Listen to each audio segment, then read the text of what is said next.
What about now? What about now, ladies and gentlemen? What about now? What about now? It should work. Yeah, it should do it.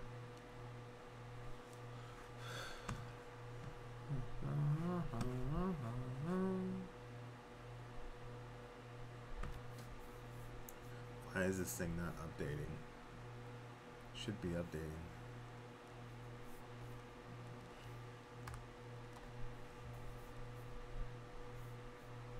It's on private.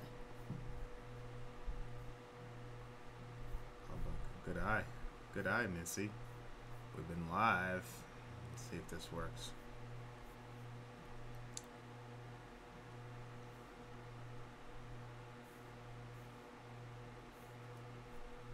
What about now, ladies and germs?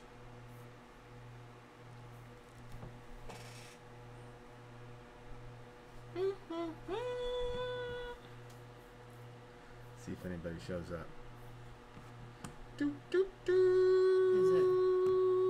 So we started. Oh, sound and video are good. All right, we're good.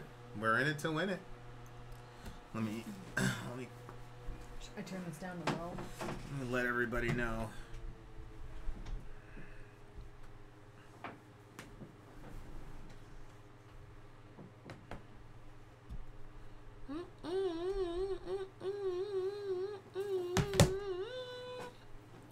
Good morning, Nexus Media. How art thou doing today? Any Unleash the Archers fans in the building?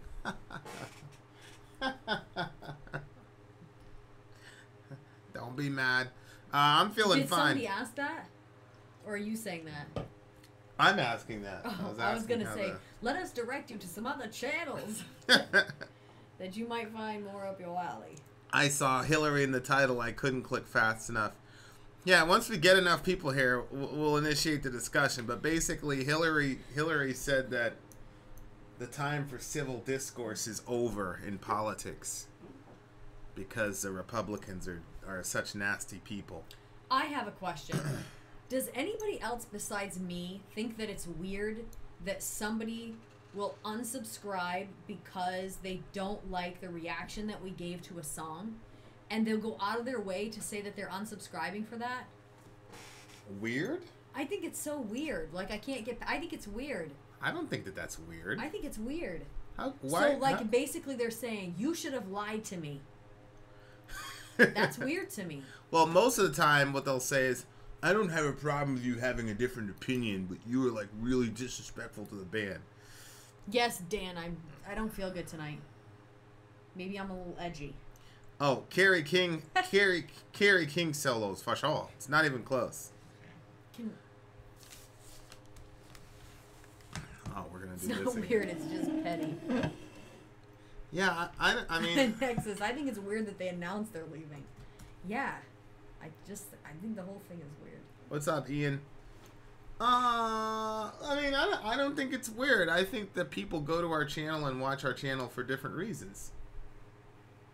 You know, so, some people really want us to like their band, and when we don't like their band, I'm unsubscribing to the idea of unsubscribing to you guys. How's the little homie? Little homie's good. He's just making me mad sick. But I think the other thing is, like, a lot of reaction channels, it's like they immediately, oh, I love this song, blah, blah, blah. People are not used to, like, a reaction channel that will really, really tell you. Especially if you've grown to any degree, like. Right.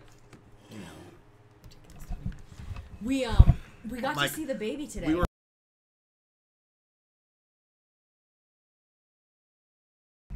We were watching a reaction yesterday, and the guy started off by apologizing to his audience.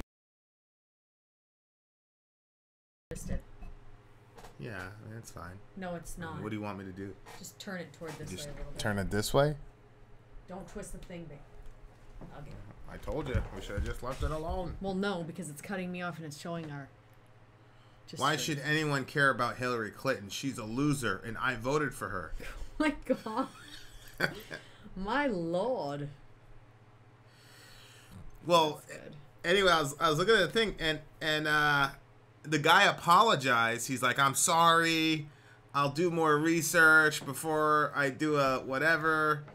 And, you know, it was just a lot of this, like, apologizing for who he was. And I was like, all right, well, I think a lot of people feel that way about, like, so that I guess that's what people are expecting. You know, they expect you to,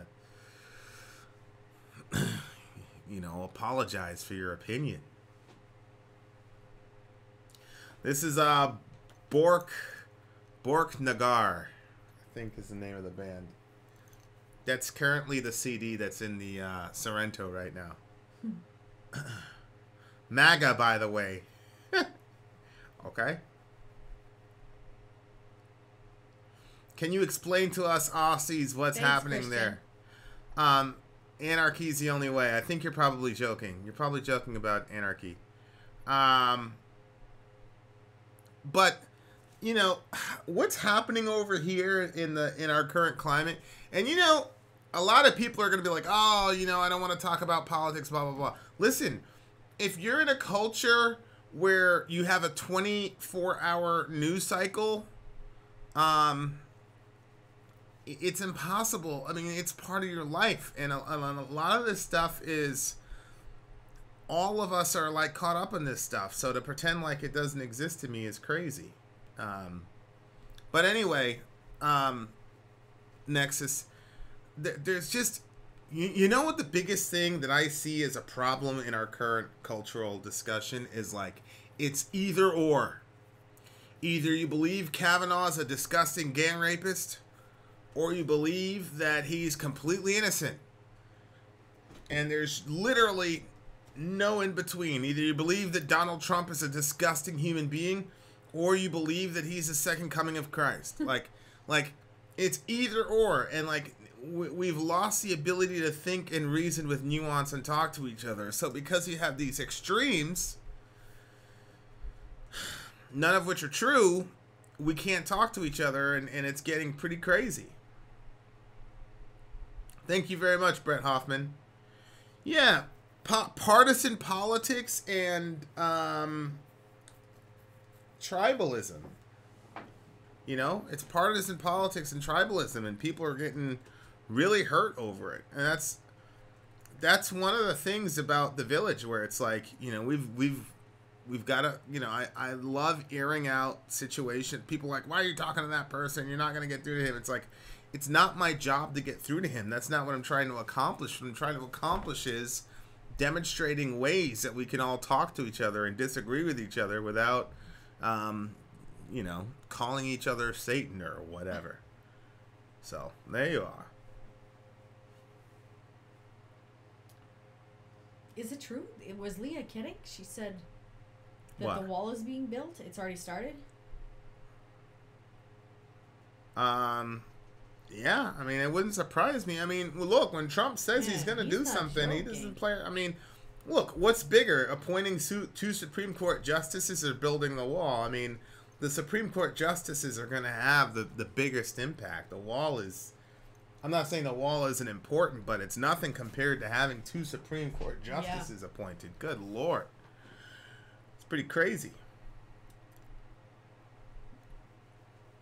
Well, we've talked about religion and politics in this chat here, and it's gotten hectic, but it hasn't gotten to the point where people don't love each other. I think some of the debates that I've had the most, like, strident disagreements with, I called somebody up after the last fireside, and we talked for about an hour.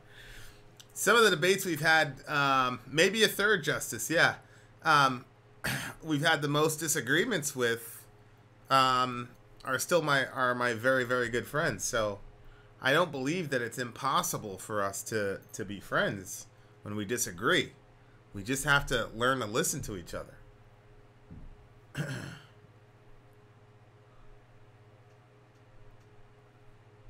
We are a different breed, though, here, Vin. I don't know if we're a different breed, man. I don't know about that. Our channel is extremely analytical.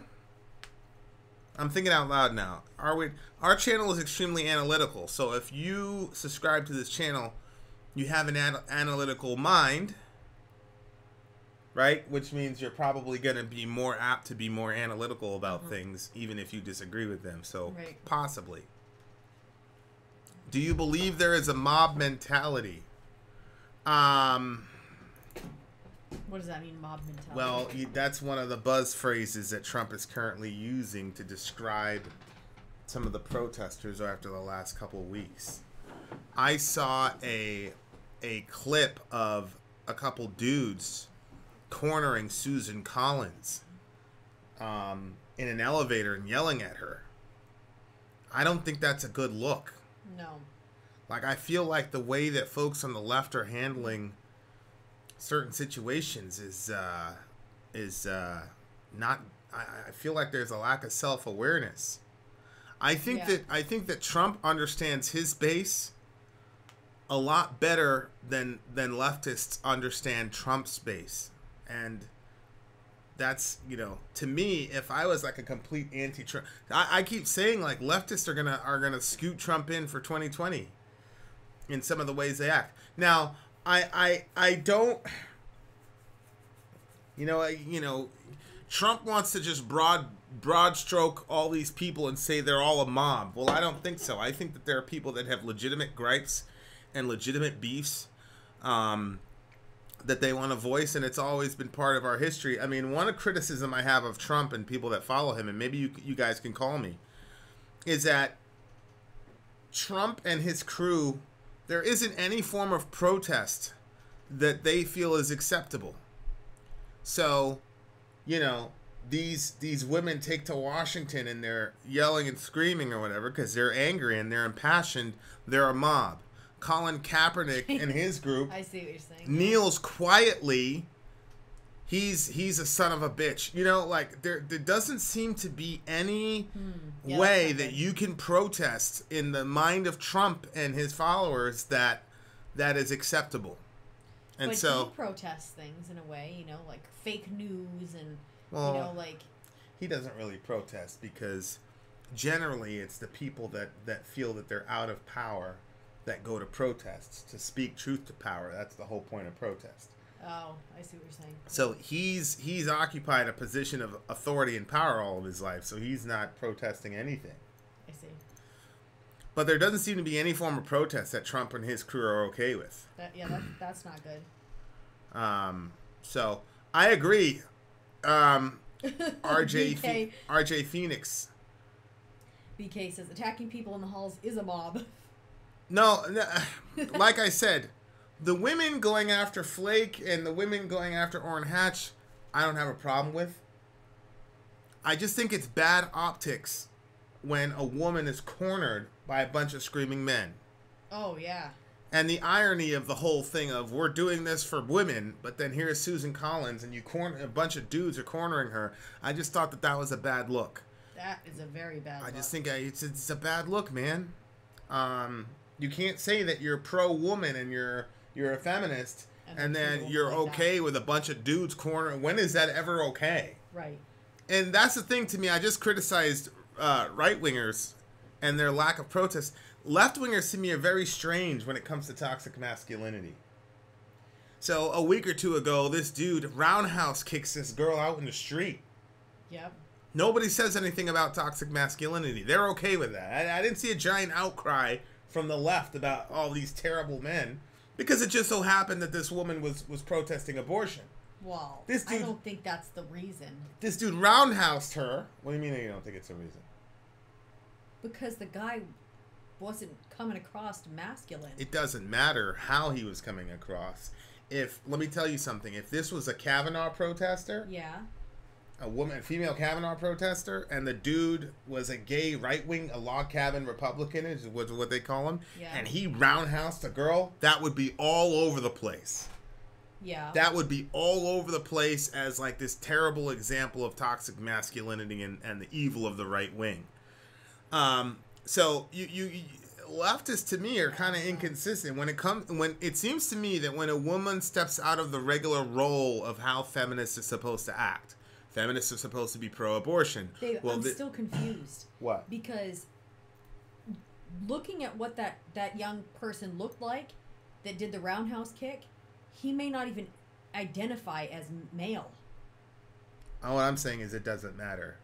The optics are a male kicked a woman. He kicked a female. But I'm saying in this day and age, if he doesn't identify as a male, you can't say it's toxic masculinity. Yeah, that's not true. What I'm saying... Why is that not true? Well, what I'm saying is if it would have been a log cabin Republican, doesn't matter what he identified as. The optics are a dude is kicking a woman. And that's what would have been blasted all over the place, and there would have been a giant outcry. It wouldn't have mattered what he said specifically about himself. They would have took that and ran with that. So I'm talking about optics here. So it just seems to me that when a woman doesn't play a specific party line, then it's okay for men to corner her and yell at her or roundhouse kick her. That's okay if the woman doesn't do the specific party line. And I think leftists need to figure out what their message is, because that to me is a problem.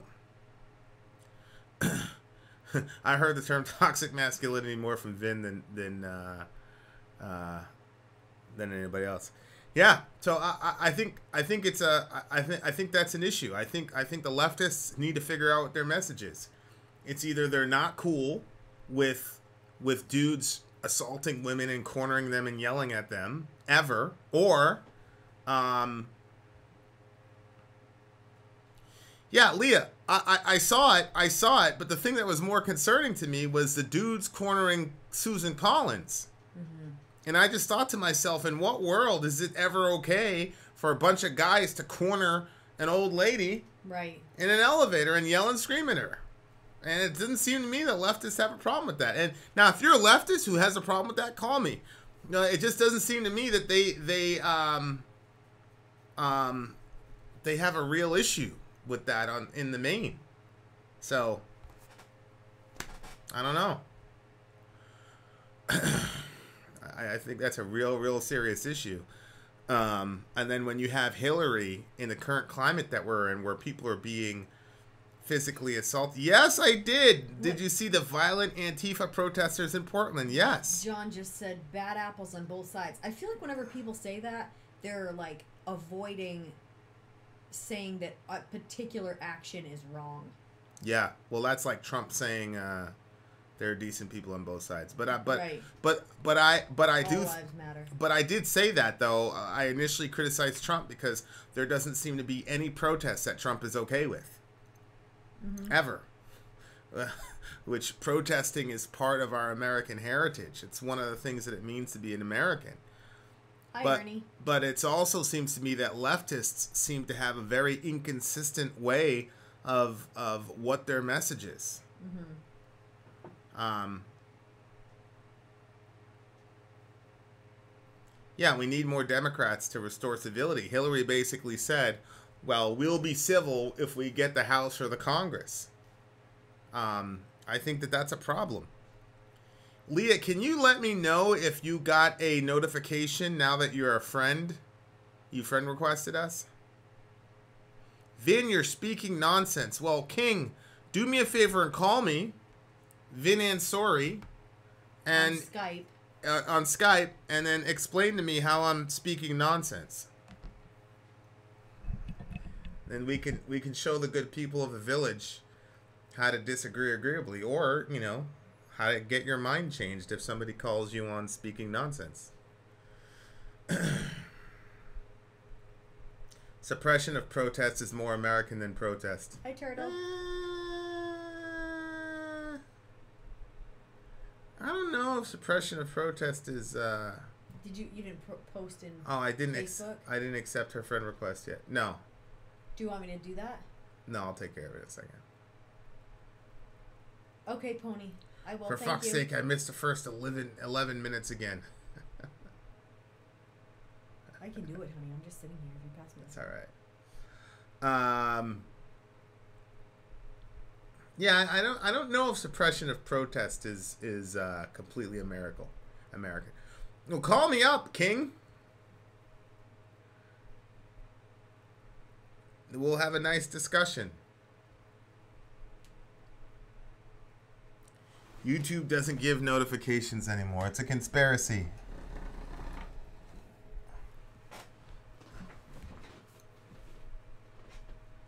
I liked your latest Gojira video.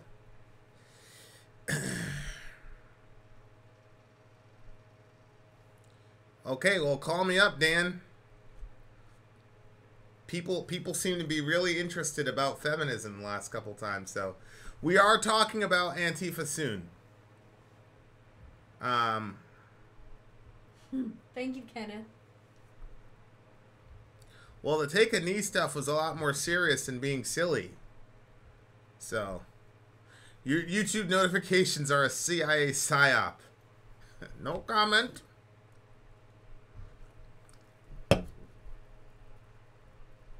Not true. I get notifications for Rogan all the time. And you think that it's...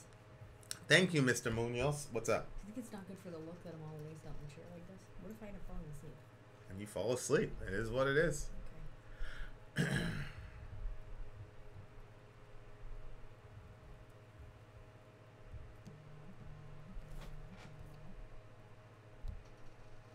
Who am I speaking to? Hey, brother, it's Dan. How you going? Talk to me, Dan. How you doing? Hi, Dan. Yeah, good, man. Good. Just want to say congratulations on the baby, man. That's fantastic news. Thank you. You're welcome. So basically, I'm trying to figure out what Vin means when he calls himself a feminist, because the current wave of feminism is nothing but teaching like hate for men, which I think is disgusting. Nothing. The original version of feminism was about equality. That's all it is now. Hold on. Hold on. So when you say nothing but, what you're saying is that's the sum total of everything that it is. That's what you're saying. The current way, from my perspective and what I've seen, you see women marching around with all white men in terrorist shirts on, and like it's mind-boggling. You know what I mean? Like, I just don't understand. How do I put this? I don't understand. Like, being like a feminist back in the 70s meant, you know, protesting and trying to get good things for women. You know, like trying to get equal rights, equal pay, all that sort of stuff's fantastic. But preaching hate towards men, not good things. You know what I mean? Which feminist has preached hate toward men? Oh man, there is so many. There is so many. Hang on a second. So there's, I can't think of the lady's name, but there's this one that went on a tirade. She went into a school over here, right? A co-ed school, like senior sort of high school, and it did a speech and started talking about her son, like her newly born son, was being toxically masculine because he was crying and expecting her to go and do everything, and you know, expecting all this sort of stuff. And she got called out. Like, it's a fucking baby, dude. Like, come on. You know, how can you call? Yeah, it's insanity, man. And preaching hate toward anything is not good. You know, like, so I just don't understand. I think you need to be very careful calling yourself a feminist. I don't feel I need to be careful calling myself a feminist as much as I don't need to be careful calling myself a metalhead.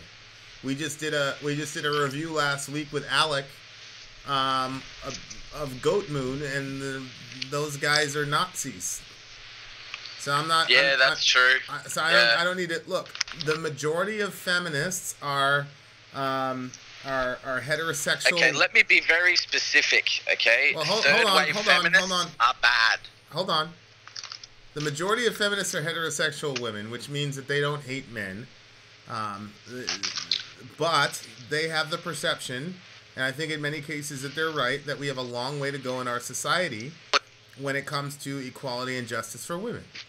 And I agree with them. I don't think the work is over. I don't think the work is done. I agree, but you can't. Yeah, I agree, but I think they need to take the toxicness out of what they're doing. Like, well, look, I don't know there's how you can. Hold on. There's always a fringe, Dan. Yeah, but these ones aren't on the fringe, man. The current wave of feminism is a dead set cancer.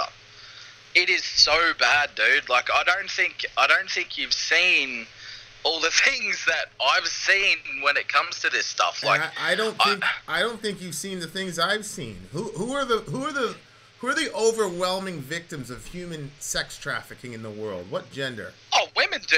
I'm not disputing that, dude, at all. Okay. I'm not disputing that at all. Okay, so but I think now there's been a massive swing. So from where it's gone from, men are in power, and where there's been a massive shift, right? So now women. Okay, so for the most part, women what? These days, women when it comes to pay and when it comes to status in society and things like that, I think it's reasonably even these days. Yes, women are still persecuted. Women are still in sex trade. Women are still being sold under the bus into pornography and stuff like that. That's it, Nexus. Clementine forward, 100%. Yeah, so I agree with you, man, that feminism is a good thing, but not third-wave feminism. Third-wave feminism is so fucking bad. Like, not good at all. Preaches hate for men, going into schools, teaching young boys. Stop. Dan, you mentioned one lady. I can mention 20 other third-wave feminists who do not hate men, who explicitly state that they don't hate men. And I think it's a weakness of an argument to only point out the fringe. It's like what leftists do with nationalists. A nationalist is a person that loves their country. It doesn't mean they hate other people. It just means they love their country. But you know what they do? Instead of pointing to the majority of what the nationalists are saying, they go to folks who are actually racist. And then they say, look, these nationalists, they're promoting racist poison. Well, are there racist nationalists? Yes. Are there men-hating feminists? Yes. But in the main, that's not what's happening. And if you admit... Hold on for a second. That's neither here nor there, man. There's black Nazis, hold on. for fuck's sake. Hold on. If you're admitting that there are major crises globally still happening to women... Of course. Then you've just conceded the necessity for feminism, because if you leave men up to it, yes, we're not going to change... I concede the necessity for feminism, not third-wave feminism. Well... Okay?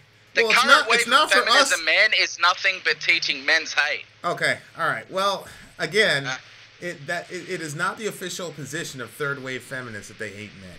Of course it's not the official position. Okay, so you're pointing out fringe elements of the movement who are just... I don't think it's fringe, man. To my mind, and to most people's minds, to most... yeah, that's your mind. I'm talking about what is reality. Yeah, well, okay, so okay, yeah. The reality is my reality is that shit is bad. Well, it's not good. Well, like, you're speaking from a position where you're not in danger of being trafficked, right? But my daughter is. You're not. Yeah, I agree. So I look at it from that perspective. Okay, so what I'm saying is, if it's between the one or two wackos who say that it's toxically masculine for a baby to cry, which you have to concede that that's just wacky. Most third-wave feminists do not speak that way. No, that's true. It's just wacky. Okay, all right. Yeah. So that's true. Okay, so Dan, do you love your country? Are you a nationalist?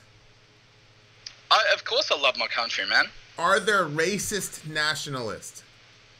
Of course. would it be fair for me to then say that you are a racist and that you need to call yourself something other than a nationalist because there are racist nationalists?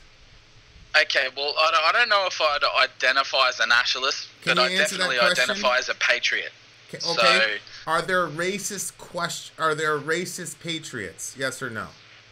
Yeah, definitely. There's racism in every sort of bracket you can put people in. Okay, would it be fair for me, or even rational for me, to tell you to call yourself something other than a patriot because there are racist patriots?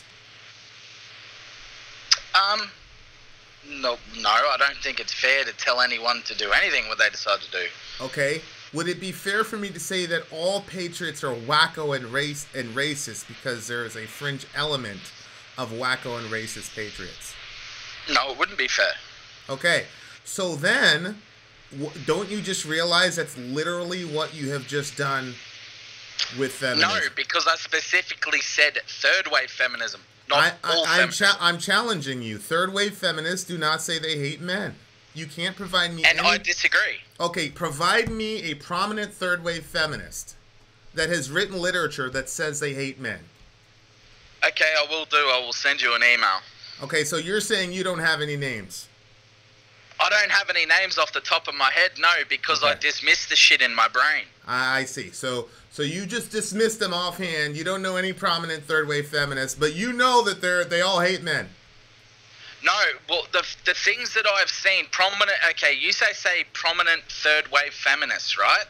Prominent third wave feminists are the ones that are visible, am I correct? No, it's the look. Okay, look, we're not going to come to a. My brother, you realize that it's important for the media to put out the most fantastical people because that's what. I don't watch mainstream media, bro. Well, what media?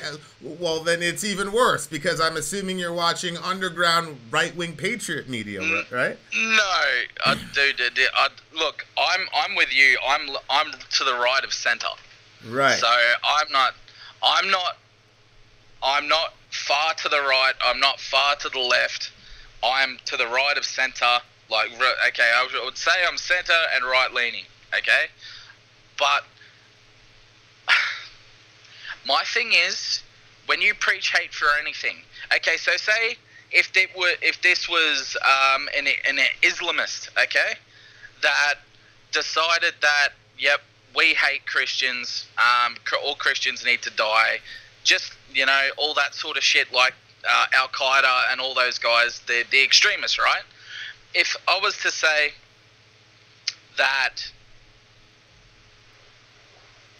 if I was to say, sorry, it's storming here really badly, that my ideals and my things were a certain way, like my structure of my religion or the structure of my personal belief system is this way, okay? So, meaning I'm trying to put, the original version of feminism in one box, okay? And then there's an offshoot of, say, something like some sort of secularist offshoot. That's how I view third wave feminism. I don't think it's a main part of the original idealist system. I think it's something that these fringe people that you're talking about came out of that main part of feminism and have created their own. Don't you see, Dan, that what you just said could be applied to racist patriots? Literally everything that you just said could be applied to racist patriots. I'm sure it probably could. Like, okay, you can apply most things to anything if you fit it into a small enough box. No, you just said that it was because you just so happen to call yourself a patriot, you want to be treated fairly. And you don't want the movement. I want everyone to be treated fairly, man. But if you're going to get on and blast men and be an absolute fucking toolbag, I'm not going to support you. My brother, I'm a man. I have 2 boys and 1 in the womb. So I have a vested interest in not hating men. That's a guess. We don't know it's a boy yet. I have a vested interest in not hating men. I have 3 boys and a girl, dude, so do I. The problem is you're committing a logical fallacy. You're not going to source look, when I talk about communism, I go to the source documents. I don't go to what some teenager on the street with a fucking Che Guevara shirt says about communism. You got to go to source documents to know, okay, these are what prominent communists are saying.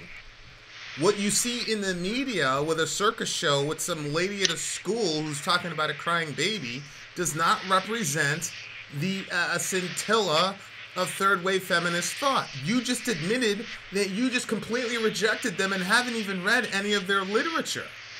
Oh, so, no, I have read a lot of their literature. Who? What I'm saying is when I see them Who have you read? Tell me right now. Like I said, man, I haven't taken it into my brain because most of it has just been hate preaching bullshit. All right. I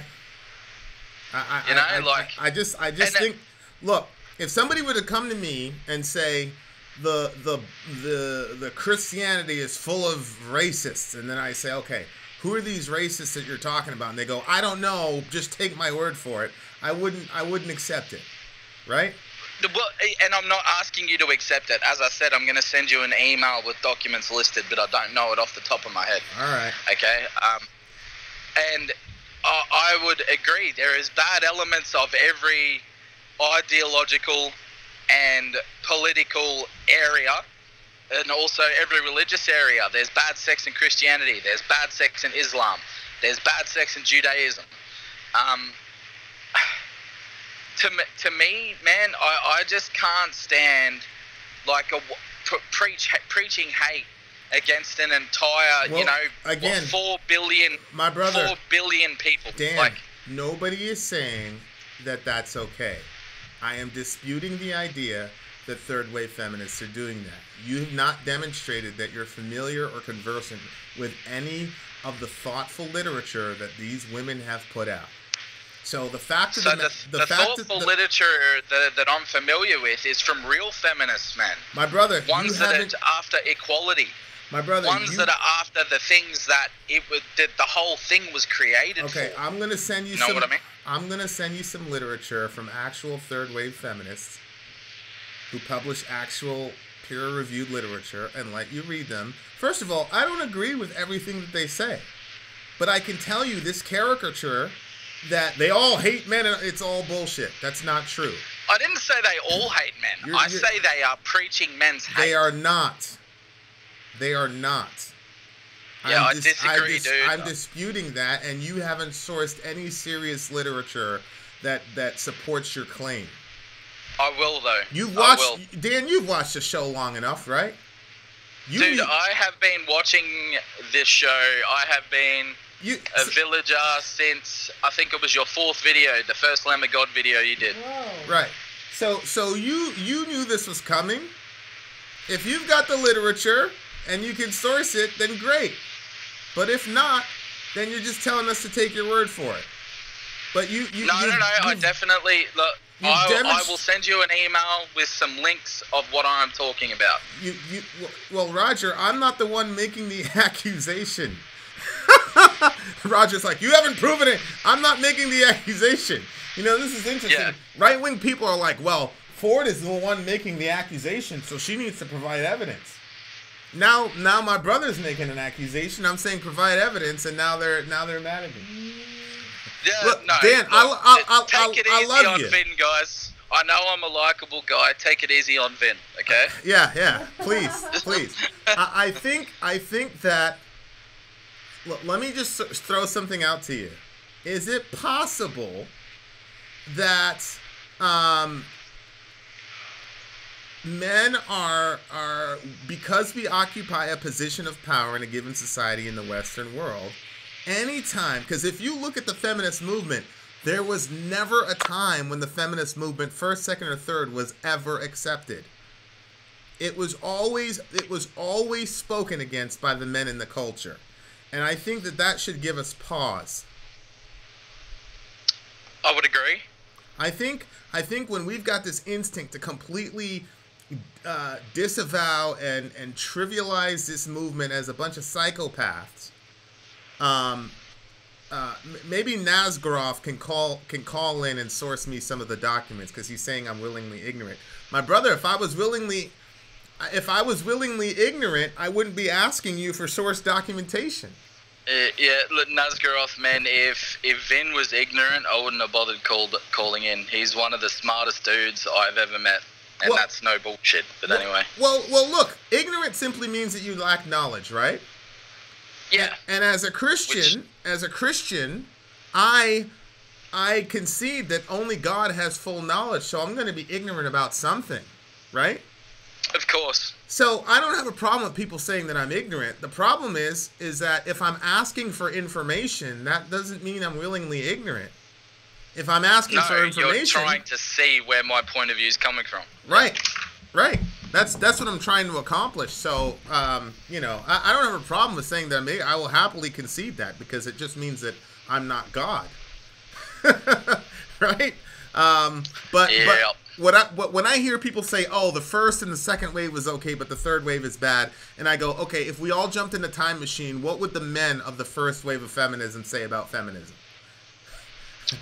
Well, I think men in the early '60s and when the whole feminist movement came about, it was men were still in their infancy, where we're all powerful, we are all knowing, you just do as you're told and get back in the kitchen and make me some pie. Right, and that's what I'm saying is, like, I think we need to have pause when we say things like the first and second were okay because we weren't part of those generations, but now the third wave is crazy. I'm like, wait a second, we're reacting very much like the men reacted in the first and second wave, and I think we need to pause and say, wait a second, how do we know we're not making the mistake of our fathers? That's my question. Well, just from the things I've seen, man, there is just so much bad shit. Like, I saw a protest in Melbourne, man, and there was women pretty much dressed up looking like men, okay? So they had short haircuts and, wearing sleeveless shirts and jeans and cowboy boots, right? And they've all got these singlet shirts on that say, all white men are terrorists. I'm not sure how you can say that when there's an entire, sect of these people. There was thousands of them, man, marching through Melbourne saying that men were, we hate men. I'm going to link you a video to it. My brother, I can link you a video of white people marching down the street saying Jews will not replace us. I know. Does that what mean, I'm saying again, is, it doesn't mean... Nazis are bad, am I right? Yes. Feminazis exactly. Third-wave feminism is bad. Hold on. This is what I'm saying. We have to think with nuance. Nazis are bad. Feminazis are bad. Nazis... Yes, that's what I mean. Feminazis is third-wave feminism. No, well, okay, that is the problem. And that's why I'm trying to get you to get me source documentation from recognized scholarly third-wave feminists that buttresses that idea. Will do. That's what I need. Yep, will do. All right? I love you, my brother. Sorry for taking up so much of your time, no, man. It's a good conversation. It was a good conversation. It was very lively. You know I love you. I know you love me. You're trying to school me on something you think is important. I'm trying to do the same. This is what we need to do. I agree. Because outside of this... This is what I meant when I was saying that villages are a different breed.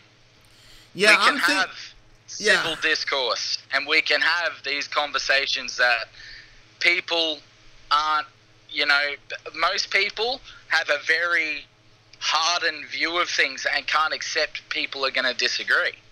Yeah.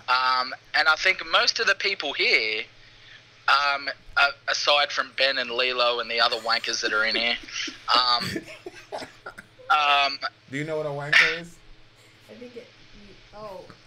it just sounded like a funny word. Most of the people here are really good people.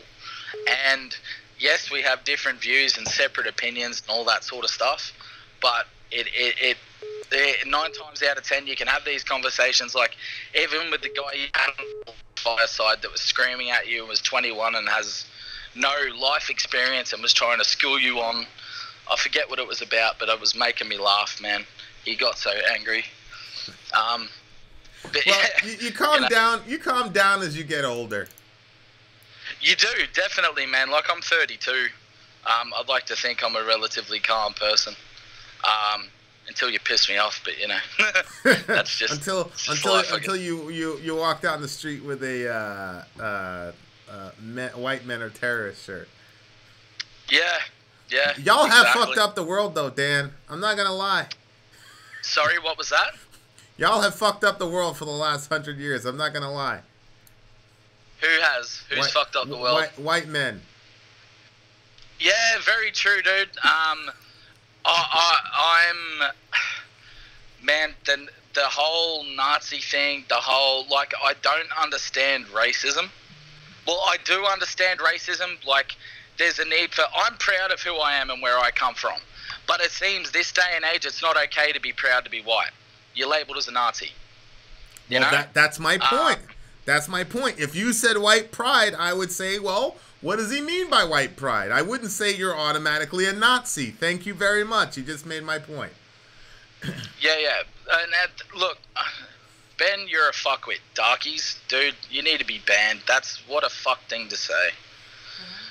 Who said that? What did he say? Is that Ben? Ben, don't say things like that. Well, see, Ben knows that stuff doesn't offend me, but it offends other people. Ben, you shouldn't say things like that. Yeah, that's just But anyway, like the things that a lot of minorities have been through, people need to understand that shit trickles down through blood, man. Like, people say, like with the Aboriginals in this country, or the Indigenous Australians, I should say.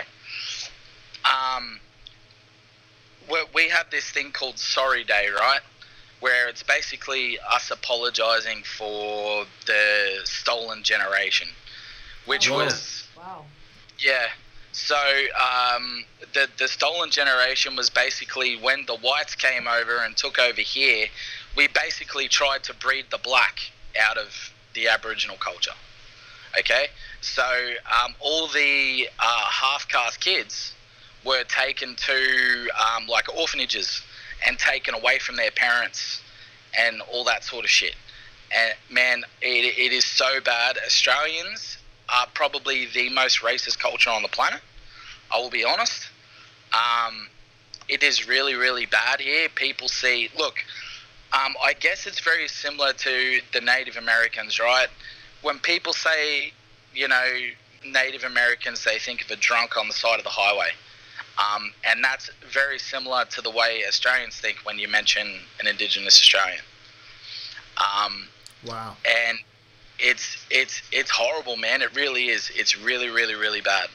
So when people say things like darkies and whatever, man, Ben Webb, dude, go and headbutt the wall next to you and try and knock some sense into yourself. Because that's bad shit, dude. Don't do it. I didn't know that there's that type of racism and stuff still in Australia. Wow. It's bad, dude. Like, you don't hear about it, but most people,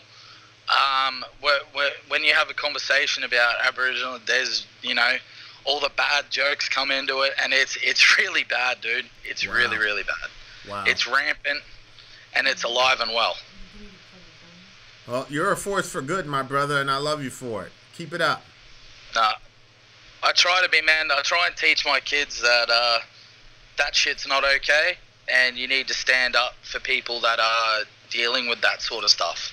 Like, one of my eldest boy's best friends, I sent you guys a photo of me and the young fella in our Sori Secret shirts. Yeah. Anyway, his best friend is a Indigenous Australian. He comes from a really good family, like, but for the most part, man, Indigenous Australians live in squalor, and they live in their own little communities and do their own thing.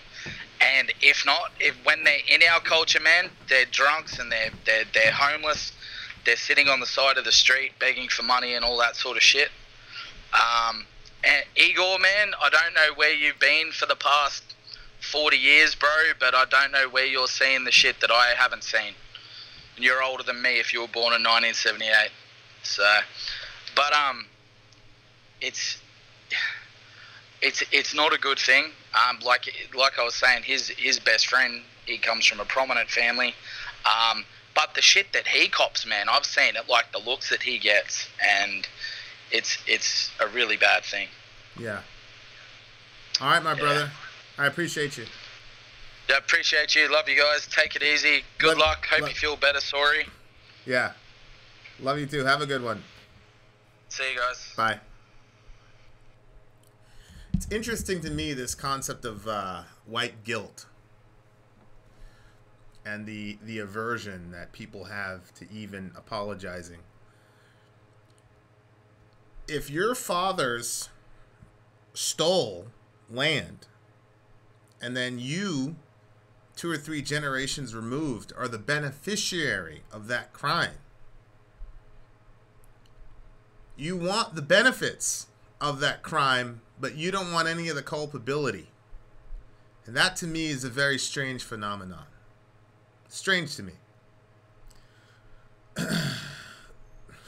Yes, Dirk. You do. Yeah, it was a good call.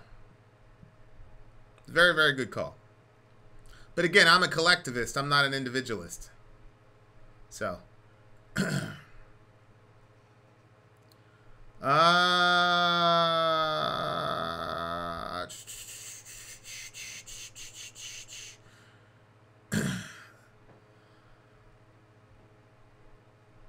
So that was a very good discussion. In the playroom, we still have segregated black and white pubs. Also, communities in the north have alcohol bans in some instances. Yikes. That's crazy. Land is not stolen. It's taken by the strong. Okay, Sir Resin. Did you hear that, babe? I said, if your forefathers stole land and you became the beneficiary of it, you love to enjoy the benefits, but you don't want to take any of the culpability. Oh, I know. So then Resin responds, land isn't stolen, it's taken by the strong. Oh, my word. Also known as stealing. What the hell is that? Okay. Somebody said something to me that was interesting. I forgot who it was.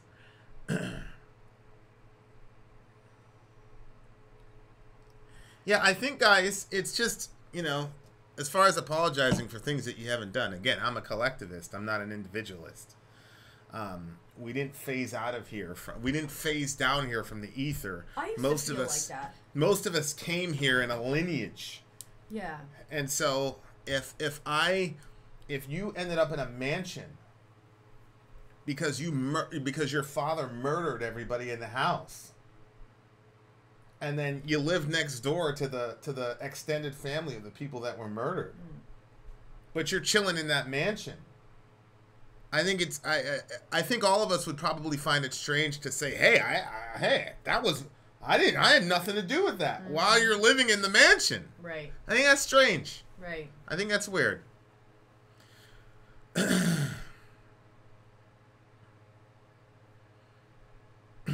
Whoa, Arturo, I appreciate it. Aw. Thanks for letting me be part of them, he said. That's nice. Oh, we love you for being in the... Plug your phone in. I'm at 10%. I'm at 10. Ben was going to call me, but then... Ben, can't you use the feminine voice and use call with Lilo so I can have a night?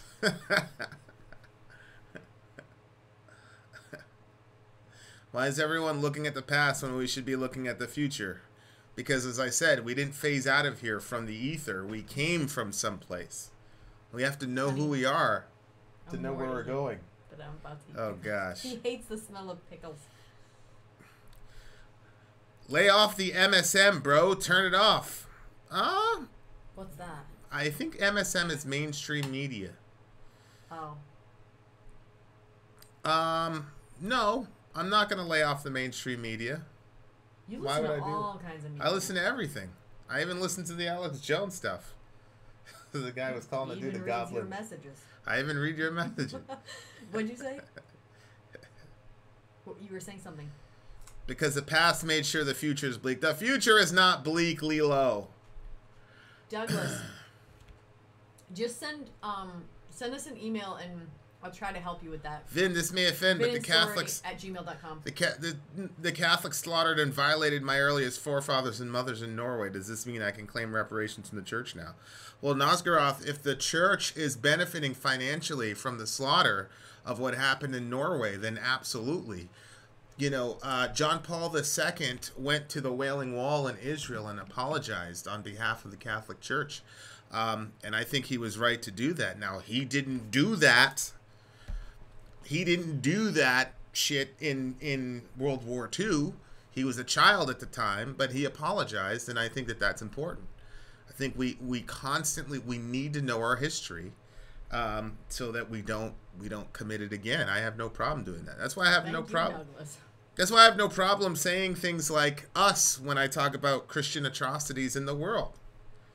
We did that shit. So, there you are. Yeah, I was reading that, like, pickles in pregnancy isn't something that happens all across the world, though, because not every place eats pickles. They have other cravings, like mangoes, or they have other things that they crave. But I guess, like, Americans, like, I don't know. I don't know if it's, like, in our heads, but, like, Dan, I think it's the salt. I'm not sure. I didn't want it. Dan Ruiz, what do you want to talk about?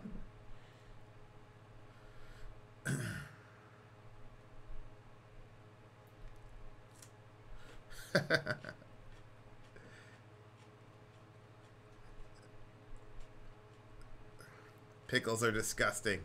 We all know that. Read your Bible. Jesus never ate pickles. These are the best pickles too. Clausen. They're like salty. And Thank you, Culp. Thank you, Culp. That'll buy me another jar of pickles. I beat Vin 12-0. Was it really 12-0? Here's Serious B. I was just as poor as the black people I grew up with. I feel no sympathy for the degenerate culture they choose. Who's they? Who's they? Is Sori pregnant? Yes.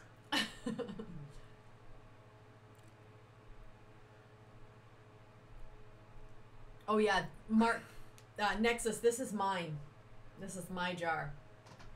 I don't double into everything, but stuff that's mine, I will. How's the Russia collusion coming? I think the Russia collusion, it seems to me that both sides were colluding with Russia. You see that? What? Randy? What did Randy say?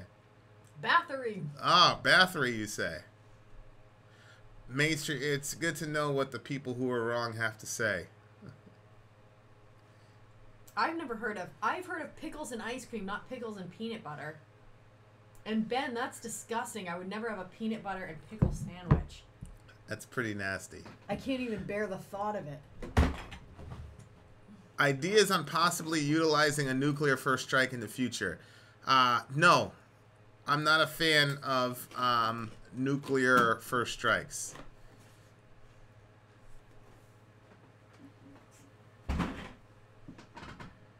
I used to think that, though. Remember? What?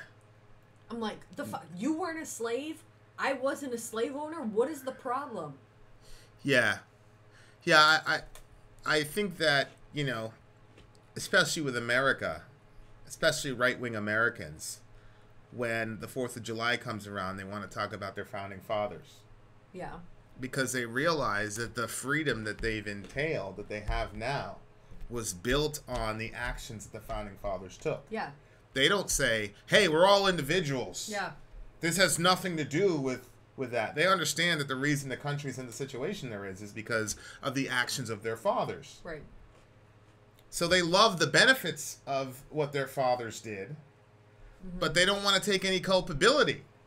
So they're collectivists when it comes to the benefits, but then they become individualists when it comes to the culpability. And that, again, everybody knows me. It's just about logical consistency. It doesn't seem logically consistent to me.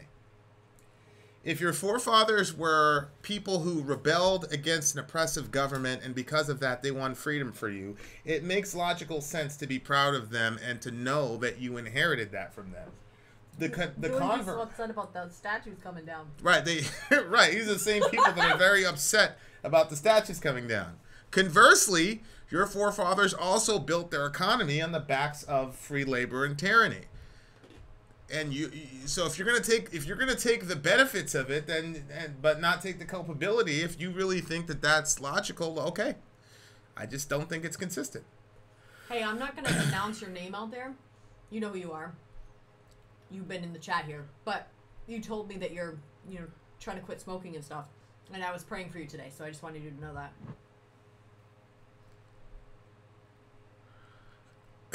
Individual is a source of power. Thanks, SRT. The moment you think from the I instead of the us, you've taken steps toward freedom. Yeah, I just think that's I think that's we wouldn't have Independence Day if that was the case.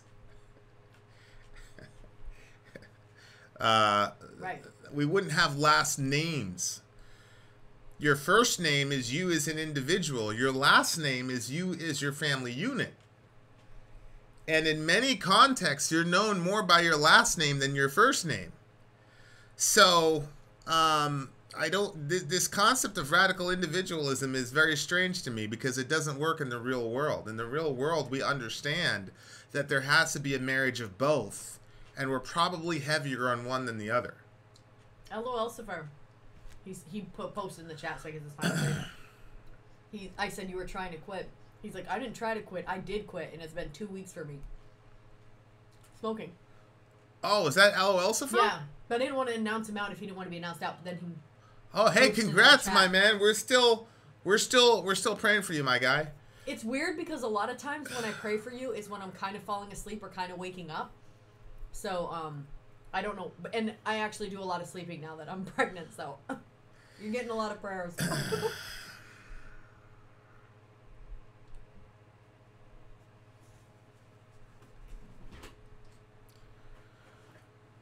I think reparations is a wrong fight to have.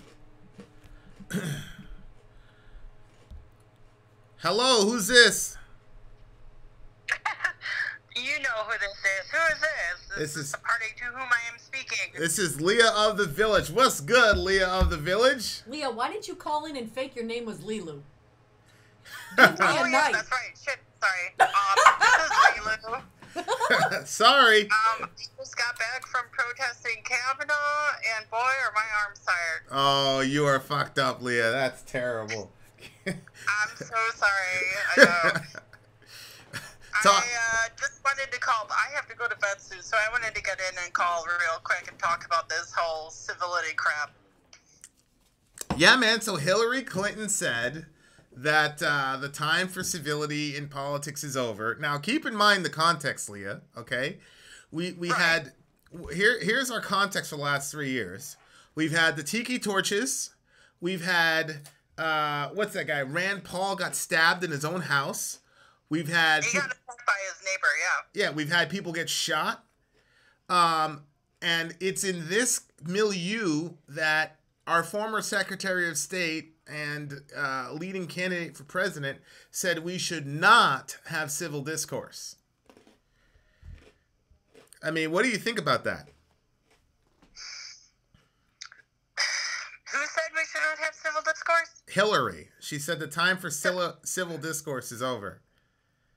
Well, yeah, the quote I saw from her was, the video I saw from her was, we're not going to basically have any civility until Democrats take over the House and the Senate. So, they need to turn out in the midterms, gain control of those two places, those two houses, and then, somehow civility will be restored, which I find ironic considering that the majority of uncivility, in my opinion, is kind of lying with the left at the moment. Yeah. I mean, it's, I made a list. I have a list. I made a little list here. Like, hold on for 1 second. Listen, Yeah, I'm listening. I'm not talking to you. I'm talking to the chat. Listen, we can disagree. We can say we don't like her. You can even say that she's a terrible person. We're not talking about killing anybody in our chat. No. If you say anything about killing or doing any sort of physical harm to anybody, real or imagined, you're out of the chat. That's not what we do here. That's not what we're about. Mm-hmm. Okay. Leah, I don't need to tell you that. You already know that. Okay, go ahead. Tell me your list. So I made a list here. Kirsten Nielsen, we talked about this before. Kirsten Nielsen, Sarah Sanders, the Florida Attorney General, I believe she is, Pam Bondi, Jeff Flake, Susan Collins, Mitch McConnell, Candace Owens, Lindsey Graham, Rand Paul. Those are all of the people I can think of off the top of my head that have been confronted by people on the left. Yeah.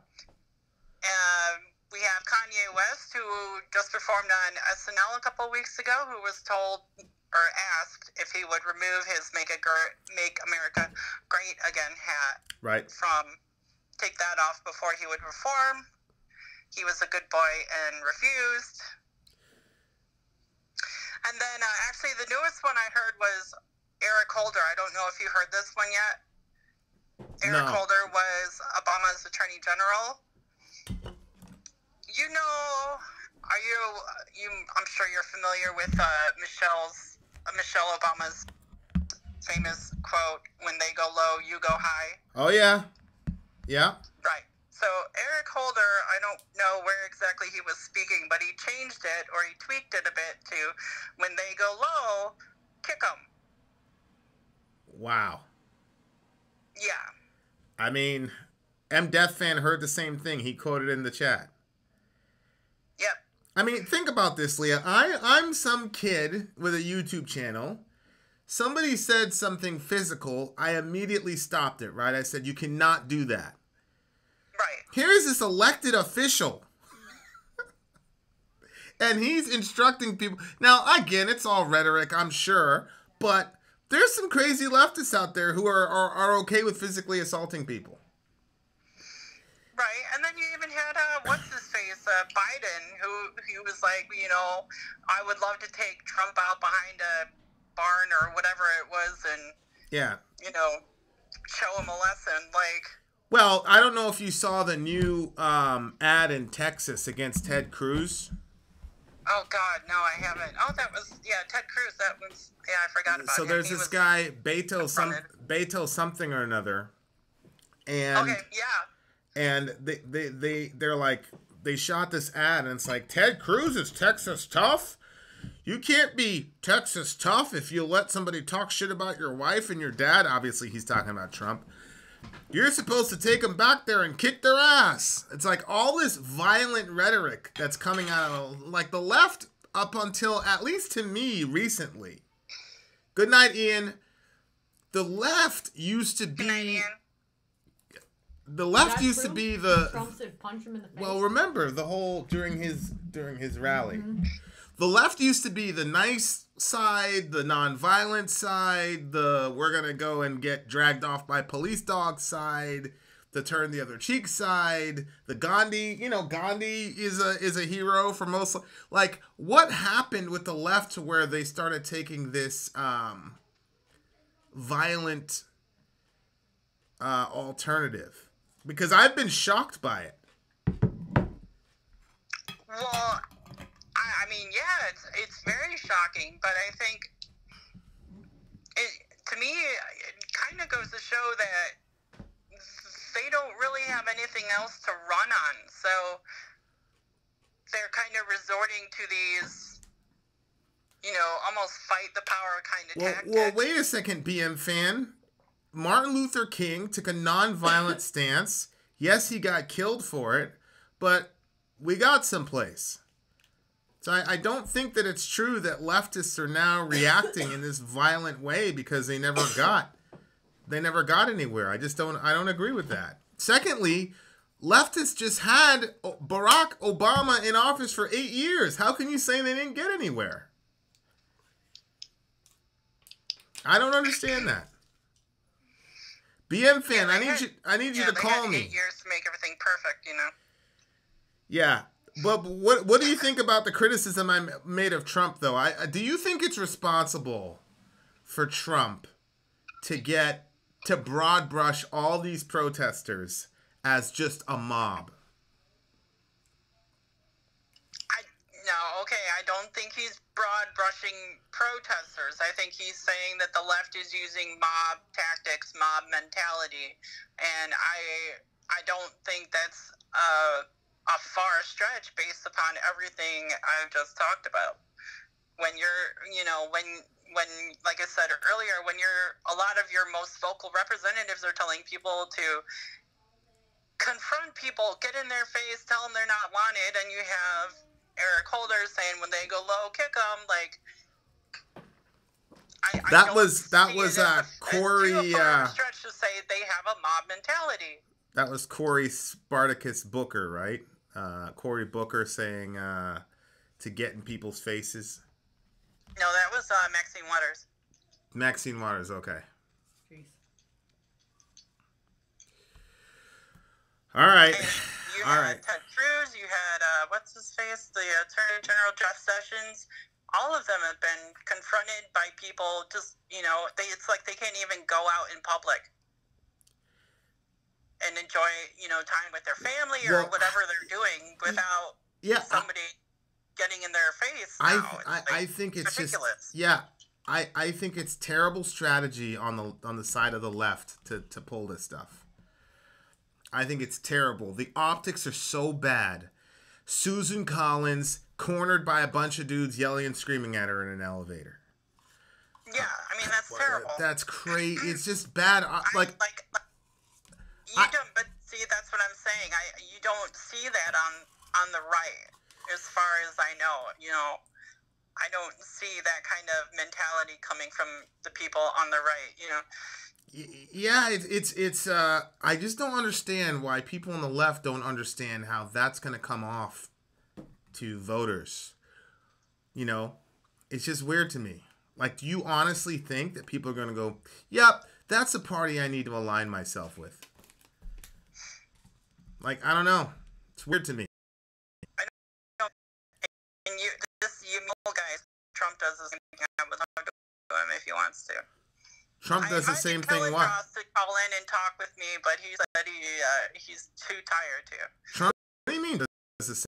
Trump people in elevators and yells and screams at him? Apparently, I don't know. I would love for him to call in and explain it to me because I disagree. Yeah, I think that's probably not true. Now Leah, I'm not a fan of Trump. I know you are a Bernie fan. See, that's the thing. I would have voted for Bernie. I would have. But Hillary didn't let that happen. But the DNC didn't let it. But that's what I'm saying. Like, the DNC lacks so much self-awareness. It's crazy to me. Because now, like, I'm completely turned off by the Democratic Party. Like, completely. A lot of people are. That's why that whole, the walk away movement kind of started. What's that? People are walking away. It's basically people are leaving the Democrat Party. They're walking away from the Democrats. Yeah, they are. Wow. Yeah, I'm not a Republican, but I am definitely not a Democrat, and I don't really care much. It's like there's the figureheads of the party, okay, but then there's like, what are the people doing? And these people are, I don't know. I don't see how you can justify violence and think that that's a good political strategy. How is that helpful to you? Yeah, it's not. I mean, actually, I haven't gotten a chance to tell you this, but I don't label myself as Republican or Democrat. I definitely am not Democrat or leftist or whatever you want to call it. I wouldn't label myself a Republican, but I actually did vote for Hillary back in, 2008? Because I liked her better then, but I got smart over the past 8 years. Yeah. All right, so Leah. I don't know. I don't think Democrats just in general are putting themselves in a very good light. Yeah, it just seems to me they're not aware of it at all. That's the thing that, like, is so crazy to me. It's like they don't get it. Right. Like, I absolutely agree. there you are, accosting Susan Collins. She's cornered, and I don't know. Go Google, go YouTube it. It's crazy. And it's a bunch of dudes yelling at her. I'm like, whoa, the optics here is so fucked up. Those are such, like, I don't think she ever was really in any danger. I'm just saying the optics are crazy. Crazy. Right, and then you had the one that I was talking about earlier with the ladies cornering, Jeff Flake in the elevator, yelling at him and telling him shame and whatever because he was voting for Kavanaugh, when I think it was reported that they were actually paid to do that, which I kind of found hilarious. Well, there is the main person that was speaking is like the head of some, action committee or whatever. Right. So, all right, Leah, we got other people that need to talk. Love you very much. Have a good one. Bye, Leah. Yes, I love you too. Bye, sorry. What about me? I'm chopped liver. Bye, Vin. I love you. Oh, hold on. Hey, Take care of your life. KZ had a question for you. How do you feel about Taylor Swift? Why does everybody keep saying that? Oh, how do I feel about Taylor Swift speaking out? Oh, that's because she spoke out against the Marsha Blackburn. Yeah. How do I feel about that? I feel like Taylor Swift is entitled to her opinion, and it doesn't really matter. Fair. All right. Love you, Leah. All right, take care. Bye. Yes, I know who Dianne Feinstein is, and I do think there needs to be an investigation about who leaked Ford's name. Because somebody from the left side leaked her name for political purposes, and that's something that the people who supposedly are worried about women's rights and Miss Ford overlook and are not even talking about. I've been listening to a lot of leftist media recently, and none of them are angry about the fact that that Ford's name was leaked. So I do want an actual investigation. Feinstein, Chuck Schumer, whoever it is, somebody leaked that name, and we need to know who. So there's that. Okay. Ecstatics. If the conversation is one-sided, please call in. Okay. Who's on the phone? Hey, can you hear me? I can hear you.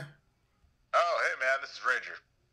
Hi, Ranger. Hey, Ranger. Thank you for your service, my man. What's up? Oh, just chilling. Figured I'd give you a jingle What's after up, a couple of shots of scotch here, so. Okay, talk to me. Well, I would say we've been talking a lot about very divisive things in society, particularly American society. Do you remember the immediate aftermath of 9/11? Yeah, we're all together. God on. bless America. All that good Who are we jazz. talking to? This There is you go. this is How Ranger. do you- Yeah. Ranger, your mic or whatever you're using is making a ringing noise. Is it? That would be my pet parrot who's playing with a bell on the background. Okay, carry on, Ranger. Carry on. As long as he's not screaming "fuck" at the top of his little lungs. we're Did okay. you teach him to say that? I'm not saying shit. I will Yeah, neither it's confirm clearly nor not my deny. All right, go ahead, my guy. What's up? Yeah, I was just saying, like, so with especially modern society, it's like our culture seems permeated with first world problems. Like, Yes. We slighted who 600 years ago, and for me, it's like maybe it's because I was in the military for a while, and after that, I did contracting and everything. Like, I couldn't give a shit about any of that. If you're a good American, you have the best interests for the country and for your fellow person in your heart, then I'm down. And I just wonder, like, short of people crashing planes into buildings and killing thousands of our brothers and sisters, how do we get back to that, do you think, in your opinion? Yeah, I think that, oddly enough, I think that these types of forums are the way that we do it. Because here's why I'm saying that. Yes, there was a temporary brother and sisterhood that we figured out with one another because our mortality was at stake. See what I'm saying? Yeah. These motherfuckers could kill me when I'm on the way to work. And because of that, our survival instinct, our basis instinct of survival kicked in. So I know not everybody here is a Christian, but there is a principle in the Bible that speaks very clearly to me, at least, about human nature. And it goes like this. Perfect love casts out fear, and the one who fears has not been perfected in love. So the point is that there are two powerful forces in the universe. One of them is fear, right? And the other is love. The phobos. Right. You got it. And then there's agape. There's love, right? Mm-hmm. And John juxtaposes those and says that if you have fear, you don't have love. And what I'm afraid of with the brotherhood that we saw in 9/11, it wasn't based at the bottom about love. It was based in our mutual fear of being killed. And that's why when that fear wore off, so did the brotherhood. You see, I think that was definitely a part of it, for sure. I'm not going to discount that. Mm-hmm. I can only speak anecdotally and personally that in the aftermath of those, because I was deployed in Germany when that happened, and I was like, oh shit, it's fucking go time. Yep. And it sent me back to Lewis, right? Because none of our gear was there. But were you in Ranger Bed at the time? Yeah, absolutely. Yeah. I was at 275. There you go. But I don't remember feeling like, oh, I'm scared of anybody. Like, I wasn't scared at all. I wanted to go put dicks in the dirt, man.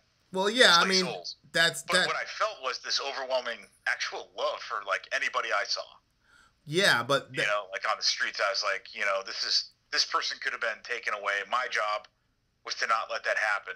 And I just felt like... yes, but... maybe patronizing paternal love for everyone, even though I was like fucking 20-nothing years old and didn't know shit about shit. Yeah, here's the problem though, Ranger. You were already a person who signed up to lay your life down for your country. Before 9/11. Yeah. And then you don't go in a Ranger bat unless your fear mechanism doesn't operate like the rest of us. You're jumping out of planes and shit, and you know that if there's a combat situation, you're gonna go fight, right? Yeah. So what I hope to, strangely. So what I'm saying you want to fight. Yeah. Yeah. Okay. Well, you're not the norm, right? So you had that overwhelming love, but the love was already there, and the fear wasn't very high up for you. So that you kind of proved that 1 John passage where because you're already high on love for country and low on fear, 9/11 pulled love out of you and not fear. You see? But most... Yeah, I can see where it comes from. But you think that was true for everybody, though? Or do you think... Most people are not like that. Most people are worried about self-interest first. Most people are not thinking about doing anything that's going to put their life on the line for somebody that they don't know. That's most Americans. So I'm sure you've heard Gross's quote, there's sheep and there's sheepdogs, right? Oh, fucking Grossman. Yeah. Yeah. Well, at least in this one, you're a sheepdog, and those are rare. The majority of us are sheep. The majority of us are just worried about self-interest. We're not worried about... Not many people are willing to actually literally die for people who they don't know. So, so that's what I'm saying is that in the main, we were bound together by a common fear, not common love. And, a common enemy is going to put us in a situation where fear brings us together. But I think conversations like this that are difficult, because it's hard work to moderate a room full of people that have all these differing opinions. Everybody thinks they're right, including me. Mm-hmm. People, throw out words like ignorant and things like that to try to get a rise out of you. And you got to find ways to communicate to everybody, right? That, right. I think it's stuff like this where we all call each other and talk to each other. I think that's the way that we're going to achieve long-term togetherness. Yeah.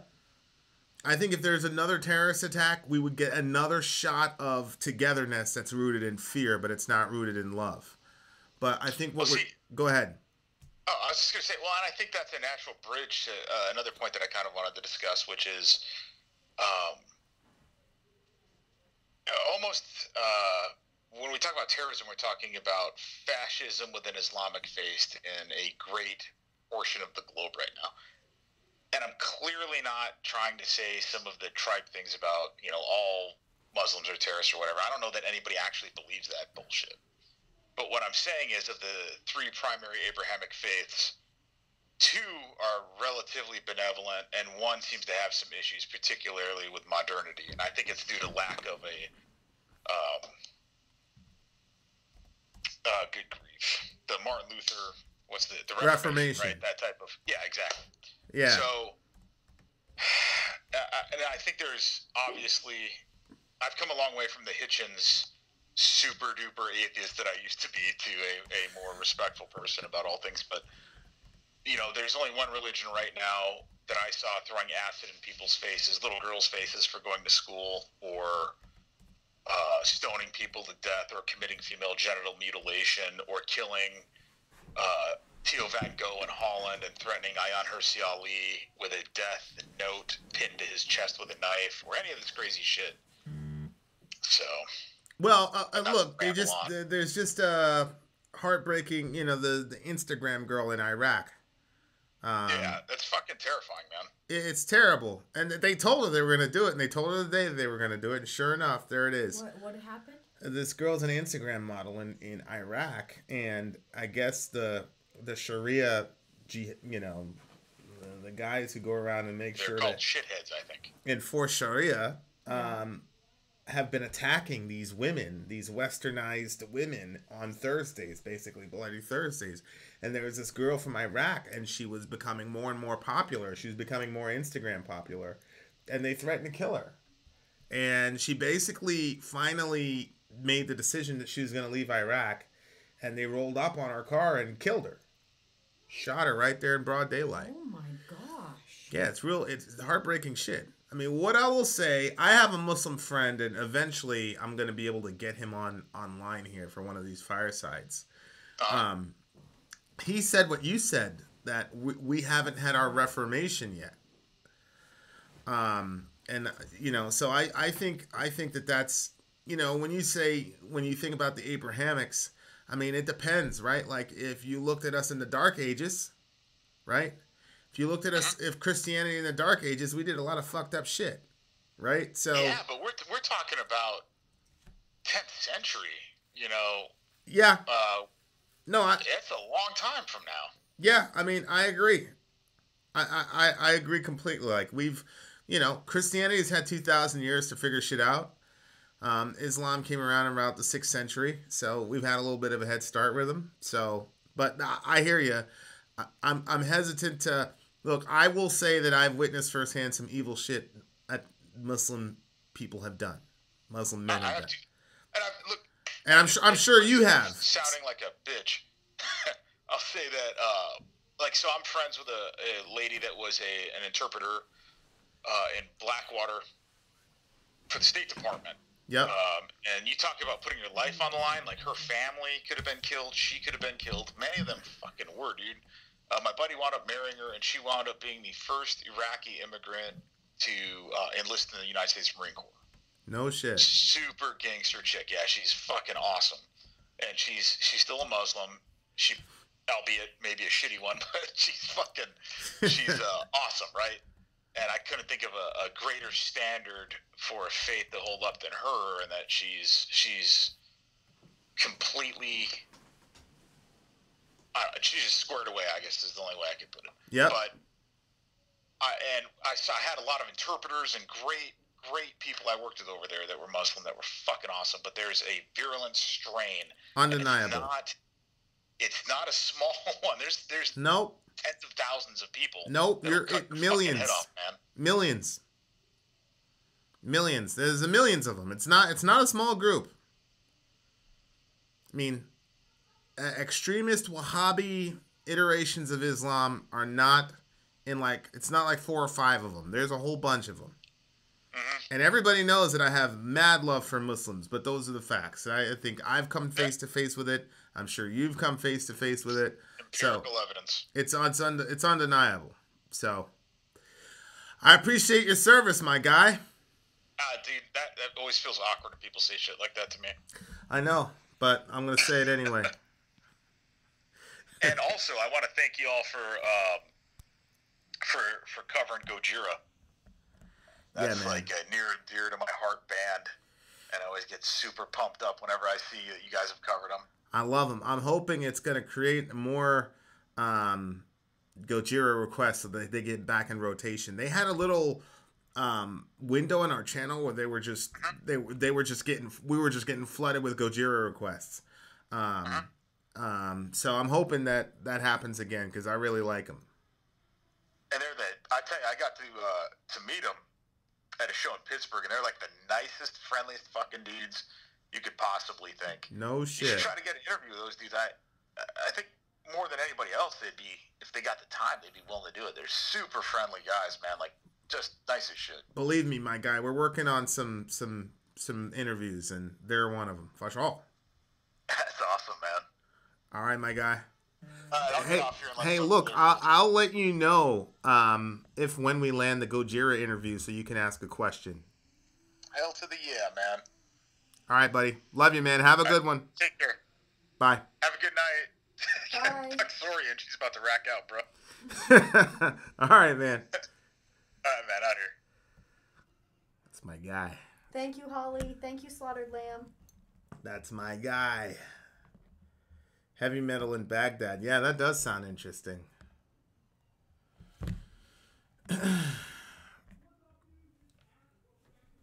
Gojira are great. Not my favorite band. Hey, mystery caller. If you're around, call us up, big guy. We didn't start till really, really, really late. I thought you were checking out at 9 p.m. But if you're still around, call us up. You need to do Phil Anselmo. Fred, the local villager.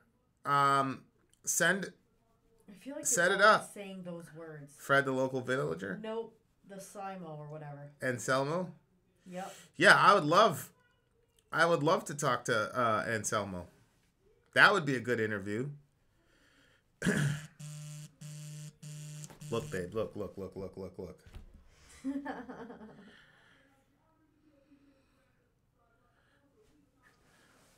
Hello, who am I speaking with? You know who it is. Oh, it's Mystery Caller again. It's Mystery Caller. How's it going? It's going good, my brother. That's good. It's going good. Yeah. Sorry you look a little sick, but that's what her mother gets for eating the apple. Thank you very much, Sean Coates. Have you ever met the dudes from Gojira? I'm sorry? Gojira. Love Gojira. You ever met him? Yeah, a couple times. Those guys are badass. Are they nice? Aren't they? They're badass. Yeah, I like what they're doing. They're very, very different. Very, very different. Is Mystery Caller in a band covered on the channel? Maybe. And that's all I'll say. Yeah, that's all I'm gonna say. I'm more close to the chest on this stuff than you are, Mr. Mystery Caller. I know it. It's like you're pretty much the manager at this point, aren't you? Yeah. That's what it sounds like. One of us has to fucking hold you backwards. Yeah. So what's good, man? Nothing. I didn't even know this was happening. Like, we did talk about it earlier, but I didn't know if it would actually Yeah, happen, bruv. but You said like 9 o'clock or whatever, because I told you it was going to be 6 o'clock, and then it all went to hell. Mystery Guy, do you have any political standpoints that you oppose Vin on? Did somebody ask that? I don't really know his political background, so I couldn't answer that. Oh, okay. Mystery Caller loves his guns. You do? Yeah, I do love my guns. Yeah, him and his girl, they go out shooting. That's how they bond. I want to do that. You know, when we go to see you, it's gonna be me, you, Sori, and your person, and then we're gonna go out with our assault rifles, and we're gonna go shoot. Let's do it. Yes. Oh my gosh, I'm very excited about that. I got plenty of shotguns too I can bring. All right, cool. Yeah. We actually were shooting this morning and we were rapid firing microwaves. It was fun. We gotta blow shit up, man. That's the fun thing. You know, some sawed-off shotguns with some buckshot. Yeah. Yeah. Yeah. So your public awaits, my guy. Do you like folk metal? I mean, I'm sure you can see the. Yeah, I can see the chat. Yeah. So, I think people are asking you some questions. Did I play Hellfest on a Friday, Saturday, or Sunday? You'll never know. We're not answering those questions. Next question. They think I'm Weird Al now. Thoughts on Megadeth and Typo? I don't really like Megadeth, but I do like Typo. Oh, nice. Yeah. I was never much of a Megadeth fan. You were a Metallica guy, right? Yeah. Yeah. But that's not why I don't really care for Megadeth. I just never really cared for their riffs or anything like that. What did you think of have you been watching any of the recent videos we've done? Yeah, all of them. Aww. Oh, so you saw Sweet Home Alabama? I didn't see that one, no. Sweet Home Alabama. I'm wrong. Fucking I have your notifications on, so they pop up on my phone. Freebird. Yeah. What did you think of Freebird? I liked it. What did you think of like the 50 million minute solo at the end?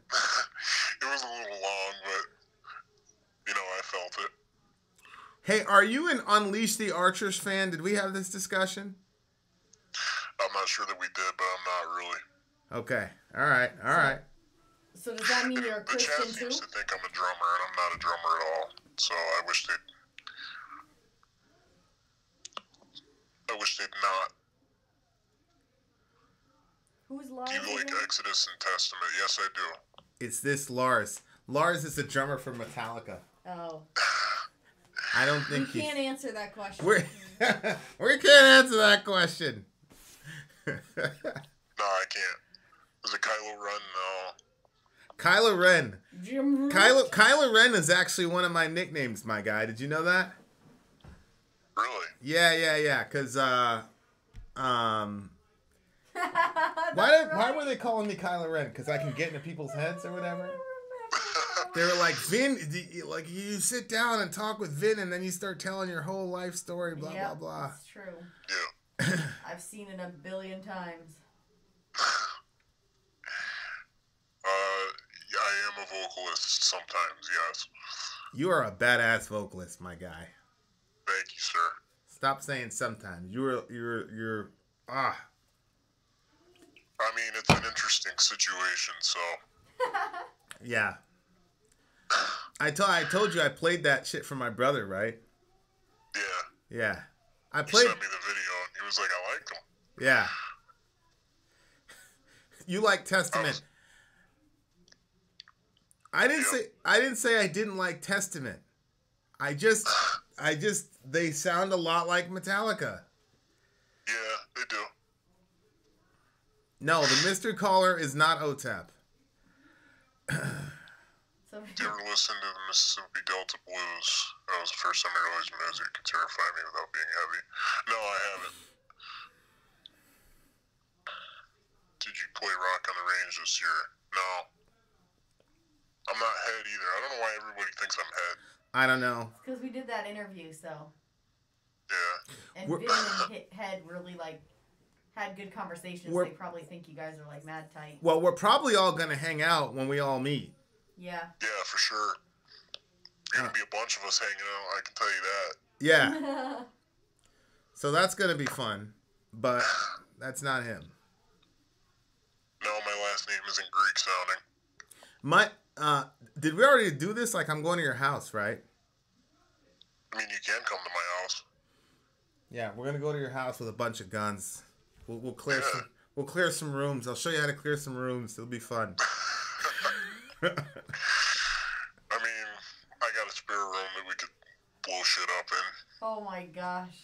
I don't think the lady would like that too much, but Well, Sori's yeah, probably a little man won't. Yeah, I saw. Did you see that? my No, Dr. it's Claw from Inspector Gadget. This is why I love your audience. I've got the best audience. Yeah, you We do. have got the best audience. I'm sorry. It's always about you, Vin. Yeah, it's always about me. Here we go. I got the same eye. No, I'm not from Finland. But yeah, I've got a bit of time to, I mean, over the next couple weeks, I'm not really doing anything, so it's going to be nice to enjoy my mini vacation. Yeah, I bet. Bro, you've been working your ass off, though. I know. Been going everywhere. You've been working your ass off, dude. So, you deserve it. Thank you, sir. That and you're making some badass music. Batman or Superman? No, not Superman, Batman. Batman. Yeah. I'm 6'3", whoever asked how tall I am. What are your thoughts on nihilism? What, not believing in anything? Well, I mean, nihilism. I think it's kind of silly. Yeah. 'Cause I think it can, like, kind of make your life worse a little bit. Like, if you don't have anything to believe in, like, you know, it's kind of takes away the point of living, in my opinion. But, I agree. Then you'll write shit like Exercises in Futility or whatever. yeah, but that's a fantastic album, so I can't really. That album is like competing for top 2 Yeah. in my Rolodex right now. Well, what's the other? So it's Magua, and then there's Batushka. Oh yeah. Those are my top 2 for sure. Well, they're both pretty good choices. I would say. Well, I just feel like those bands are really pushing the genre forward, which of course I'm like completely new to black metal. Right. So I don't really have any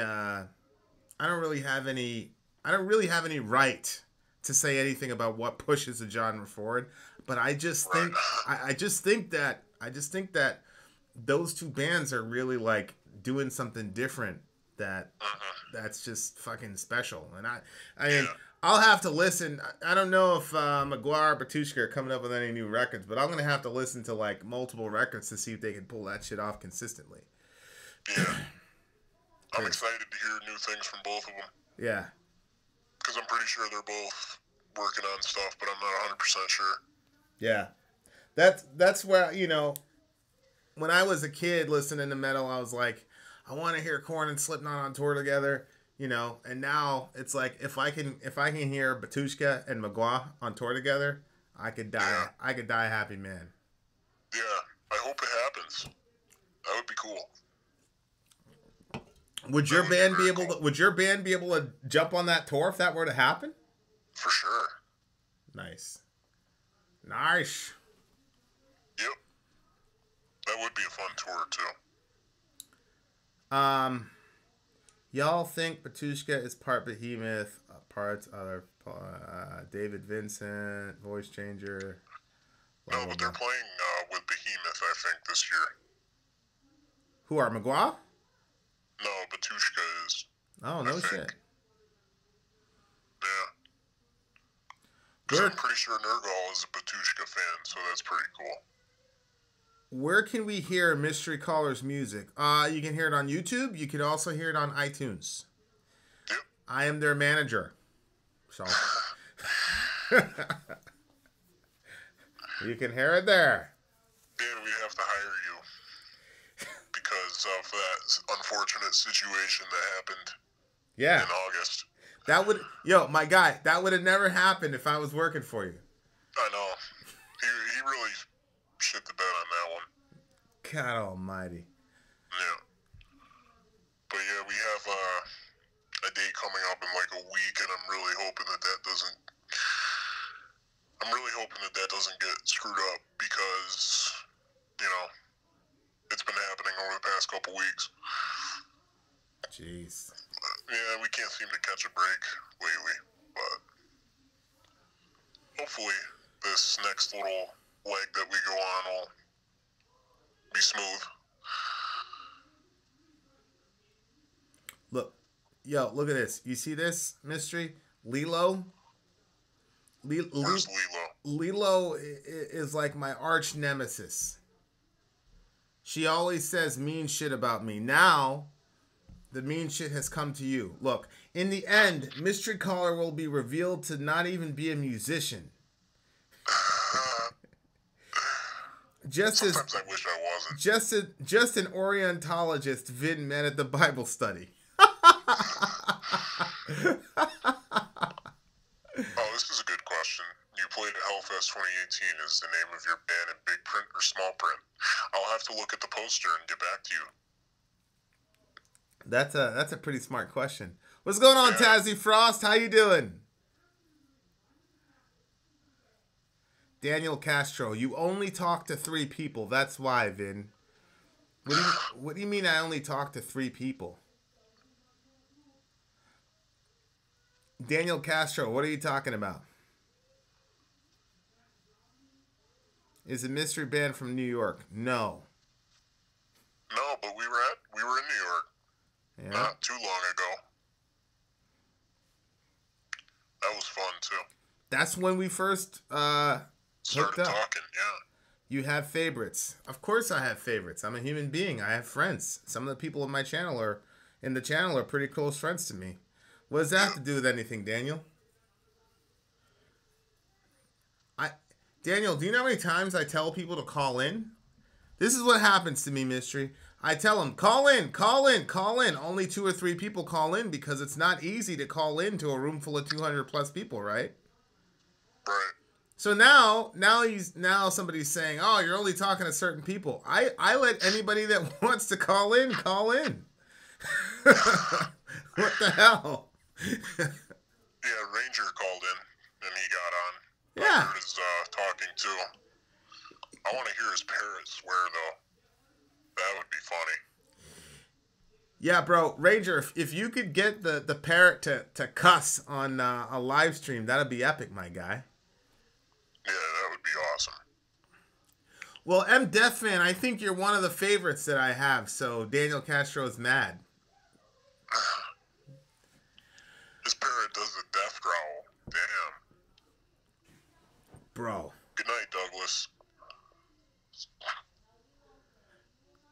It's black metal, Jesse.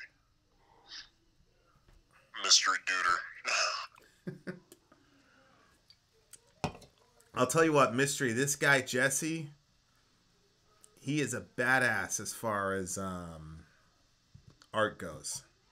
Really? Yeah, man. He's actually the screensaver. What's going on, Egregious?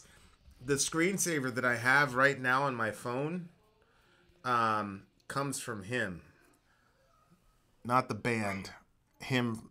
Yeah, he made a pretty cool. He's a badass. I love his art. Alright, at first I thought you were showing my Twitter page or something, and I was about to get really... I was like, do not... No, I was showing my thingamajig, my background. Yeah. I'm the one that's keeping everything kosher here. You're the one that I've got my hand on the button here, about to hang up on you if you say something too much. The Slaughtered Lamb, I am almost 38. Slaughtered Lamb's a good dude, man. He's a really good almost dude.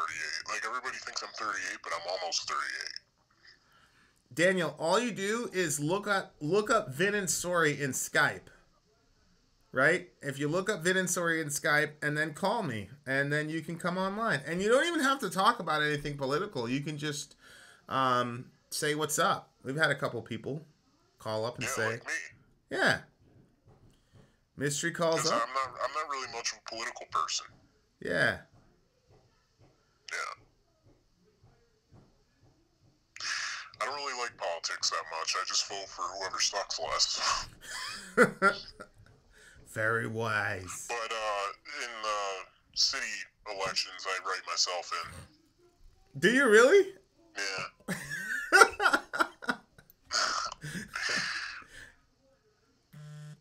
But I showed the other guys that shirt, and we might be looking into getting them. Good. Yeah. They're badass shirts. They're very affordable. I might see about getting you a deal.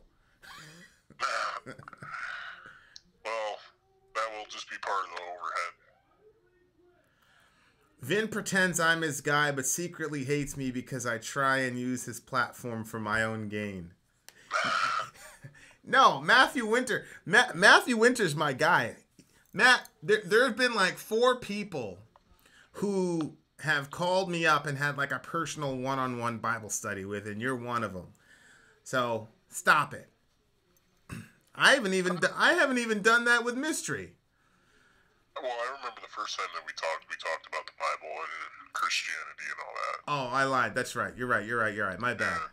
Well, I've just done that with Mystery. They're guessing all these like bands like Cradle of Filth and like. No, I already told people about the people in Cradle of Filth that we talked to. Yeah. So that's not a mystery. Name a well-known band I toured with this year. That Cradle? Oh, is that? There aren't really many well-known bands that we've toured with this year. And Justin, we're looking to put something new out in early 2019, hopefully.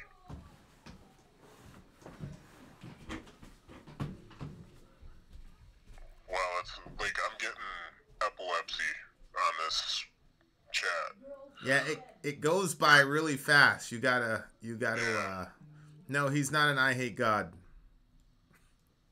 That's such an edgy name. I can't stand it. But it's spelled with an E-Y-E. Yeah, like, oh, where can I email my resume for the management position? For the edgelord man. I'm the if edgelord. you can find me, you can send me a private message and maybe we can talk about it. Who wants to send you a private message? Where can I email my resume for the management position? Oh, you see, if you can find me and if you manage to contact me, we can talk about it because then I'll be so impressed that, you know. Well, you know what's funny is like that guy manages he's the reason I got the head interview. Really? Yeah, that was the guy that he set the whole thing up. Well, then maybe we could use him. Yeah, he's a badass, that's for sure. Yeah. That guy. Yeah, he's working on a couple other things for us right now. So anytime you see any major band like talk to us, it's him. Yeah. Yeah, he's. Well, except for that one time. Except for that one time. Bro, I'm trying to be subtle here. You're ruining everything. They have no clue. I don't know. We got the. Listen, we got the most intelligent constituency on the internet here, sir. See, they just guessed that I'm in Ghosts. Like, they have no idea. Oh my god. No, never played at the Black Castle. I'm not telling them the plan that we came up with earlier today. That's just gonna come as a surprise. Oh wait, I need to check that now because I forgot. Well, yeah, I was very surprised that you said yes. So check that out. Oh yeah. Did that get cleared? Yeah, I can do it. It Okay. doesn't really matter. Yeah. Okay. But hopefully soon we'll be able to get that other thing that you wanted to do. Hopefully. I'm trying to think.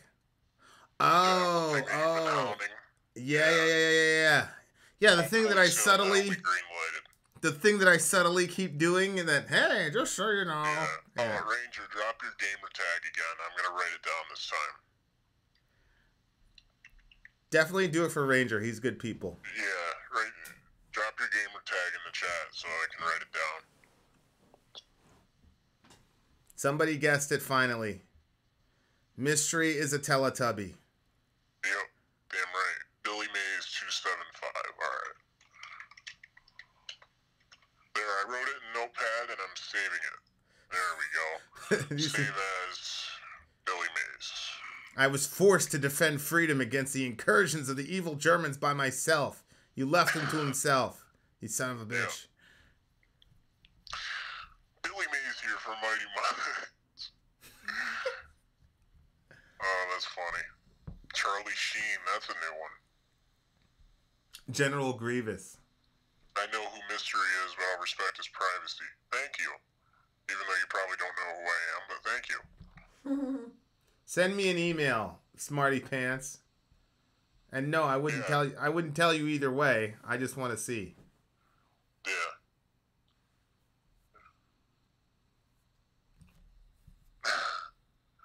Mini Sori from the other room. Yeah, somebody guessed that I'm the baby. Because the baby's got a whole Skype set up down there. That's hilarious. Did I tell you? Yes, I do. OSRS Diary. Yes, I do. Did I tell you we saw him today at an ultrasound? Really? Yeah. No, you didn't. Yeah, man. We went to hear the heartbeat, and there was no heartbeat. Well, he was positioned behind one of my main arteries, so you could hear my heartbeat louder than his or hers. I don't know. So then the nurse or whatever got this pocket ultrasound. It was really cool.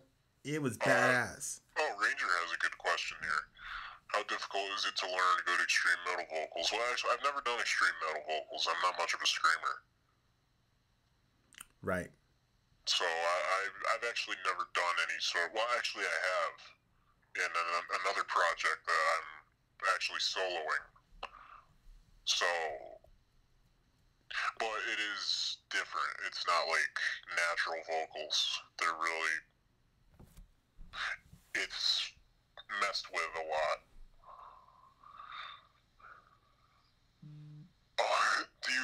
When you said you played black metal, did you mean you literally played black metal, or did you mean you played a metal band with African American influences? Not a troll. Literal black metal. That was Ben. That's funny. I like that one. He's hilarious. That's my guy. Egregious humanity. No, I'm not giving up on Cannibal Corpse. It's just that they're not getting as many requests as the other bands that are on the list right now. Yeah. Can you say hey yo, hey yo?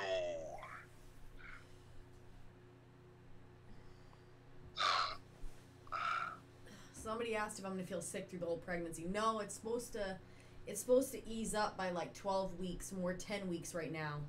Somewhere between 12 and 14 weeks, they said it should ease up. It's not an American band, Jesse, no. Is there a metal scene in Africa? Somebody said there was. I'm assuming there has to be. There should be a lot of anger in Africa. What the hell? Yeah. I'd be pissed if I lived there. Good night, Crazy John T. Cult. I'd be pissed if I lived here. Cult of Luna. We did one Cult of Luna song. I don't even think you remember that Cult of Luna song we did. Sorry. I remember making the thumbnail. Yeah. Yes, I do like King Diamond. Yeah, King Diamond's coming real soon. We're gonna do a project with King Diamond. I just got to figure out how exactly to do it. 6 foot.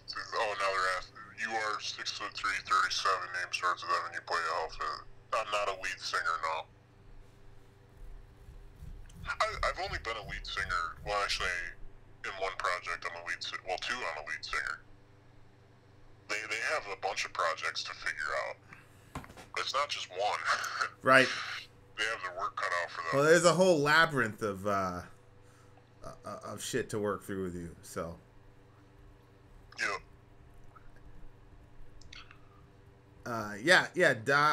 Diamond Head. Diamond Head's coming soon too. Yeah. I'm into the dark side of the force. Yes, I am, Steve. Well, that's really cool, Sean. I'm glad. Glad the test came back negative. Phew. Oh, geez, that's tough. What was it? Preeclampsia. It is not Misha. Misha did a live interview with us, man, that we posted. There'd be no reason for him to cover his identity. Do I prefer semi-auto pistols or revolvers? Revolvers are really satisfying, but I do like shooting semi-autos. My baby, per se, is a 1911, and I just love peppering cans with it. It's amazing. What's the last letter of my name? R. Might as well get a game of Hangman going.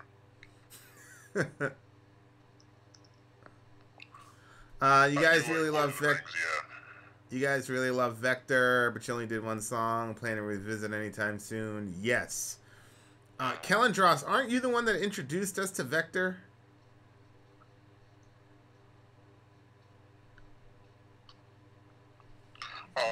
Fred, I've seen more European crowds with what I'm doing now, and I actually prefer European crowds because there's fewer cell phones staring at me from the audience. What do you mean by that? Like, there's fewer people recording the entire thing. Oh. Because that's, like, it happens, but it's definitely more of an American thing. Yep. Is your social insurance number 666-283-3493? No. I didn't get that joke. I didn't get it either.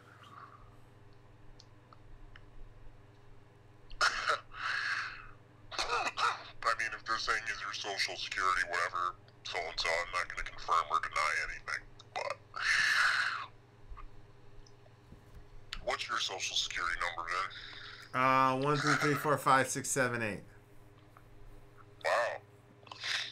Find out if he's in West Coast or East Coast. West Coast. California.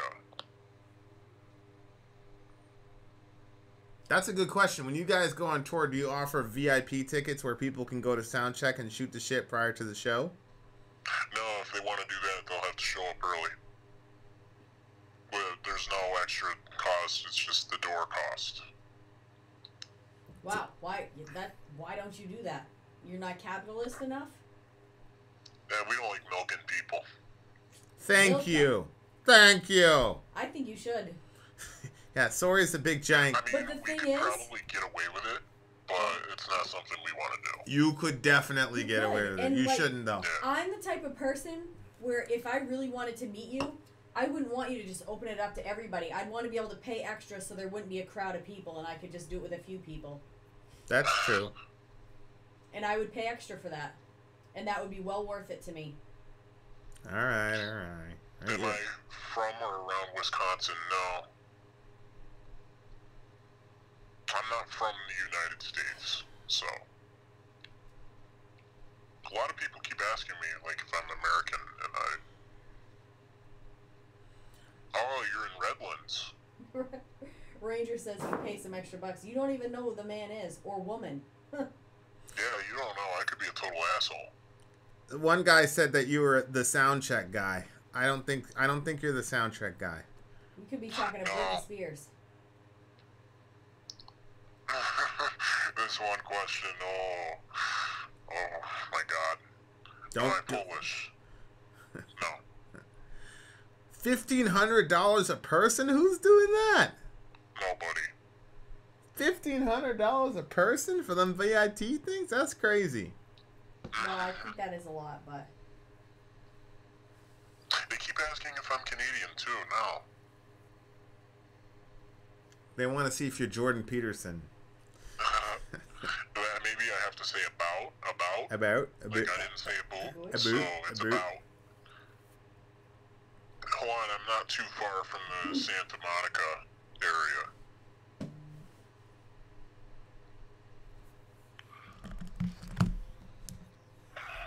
So he paid $150 to meet Marilyn Manson. That's a good deal. It's not bad. No, I've seen VIP tickets to meet him for like 400. Dan, is it that photo that you just showed me? Yo, I'm gonna send you what our media, one of our media guys. I'm gonna send you something. Alright. Mystery. Am I from this dimension? No, I'm from the fourth dimension. I don't seem to have an accent. Yeah, I have a few things going to help suppress that. Dan, yeah, that's definitely a yes. That shit is badass, bro. I just sent it over to Mystery. I want him to see. Gotta check my phone. It just went off too. It's in your DM Twitter thingy. All right. Ooh, I like that. That's badass. Look at it. Yeah, like the red and the blue. I like it. Yeah, look at it though. Look at the details. It's like 70,000 subs, 4,000, blah blah blah. He's badass. I'm telling you. Slaughtered Lamb, thank you. That's isn't that Pony's Wings? Yeah, I think that's Pony's Wings with that's like the most updated media package. Yeah. So like when he sends off stuff to interview people, he sends that off. That's cool. You forgot the 11 million views. Go ahead. You're not interfering with a private conversation, River. This is very public. Yeah, it's totally public. Don't worry. If I wanted to tell Vin something privately, I would message him. You know what? Did anybody ever see that movie Joyride? Mystery, did you see that movie Joyride? No. Oh, there's a guy. Anyway, the person is calling over one of those little microphone-y things that they used to use in trucks. What's that thing called? The CB? Yeah, and he was like, another good question from Ranger. How difficult is it to make a living playing metal? Do most of your profits come from ticket sales or merch? It depends on the price of your tickets and the price of your merch. If you have, like, say you sell a shirt for $25, we probably keep between $10 to $12 of it. The rest of it goes into production cost. Tickets that we sell aren't really expensive. They're probably between $40 and $60 a ticket. And we probably keep like 30% of however many tickets are sold. So it's definitely more of a merch and record sales driven thing. Especially since we don't really have any radio exposure. So that's, but you know, we're not in it for money anyway, so what does it matter? Because we often spend more than we make. I told Vin that one time. Well, I was gonna say your show is pretty intricate. Yeah, it's like we pour a ton of money into it, and we make most of it back. But you know, there's kind of a misconception that we make a lot of money from it, but most of the money that we make goes into the performance, so.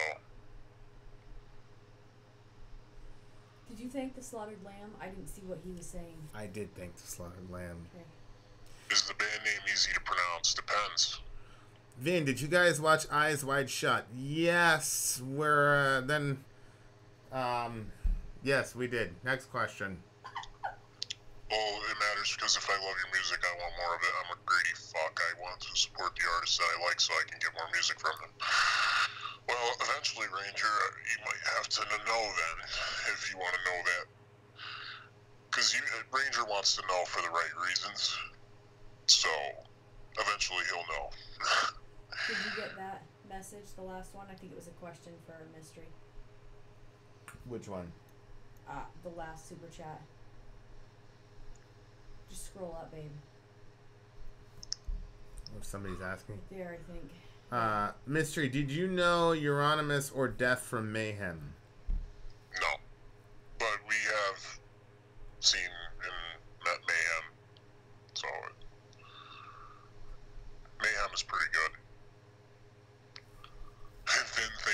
guys in bands are rich.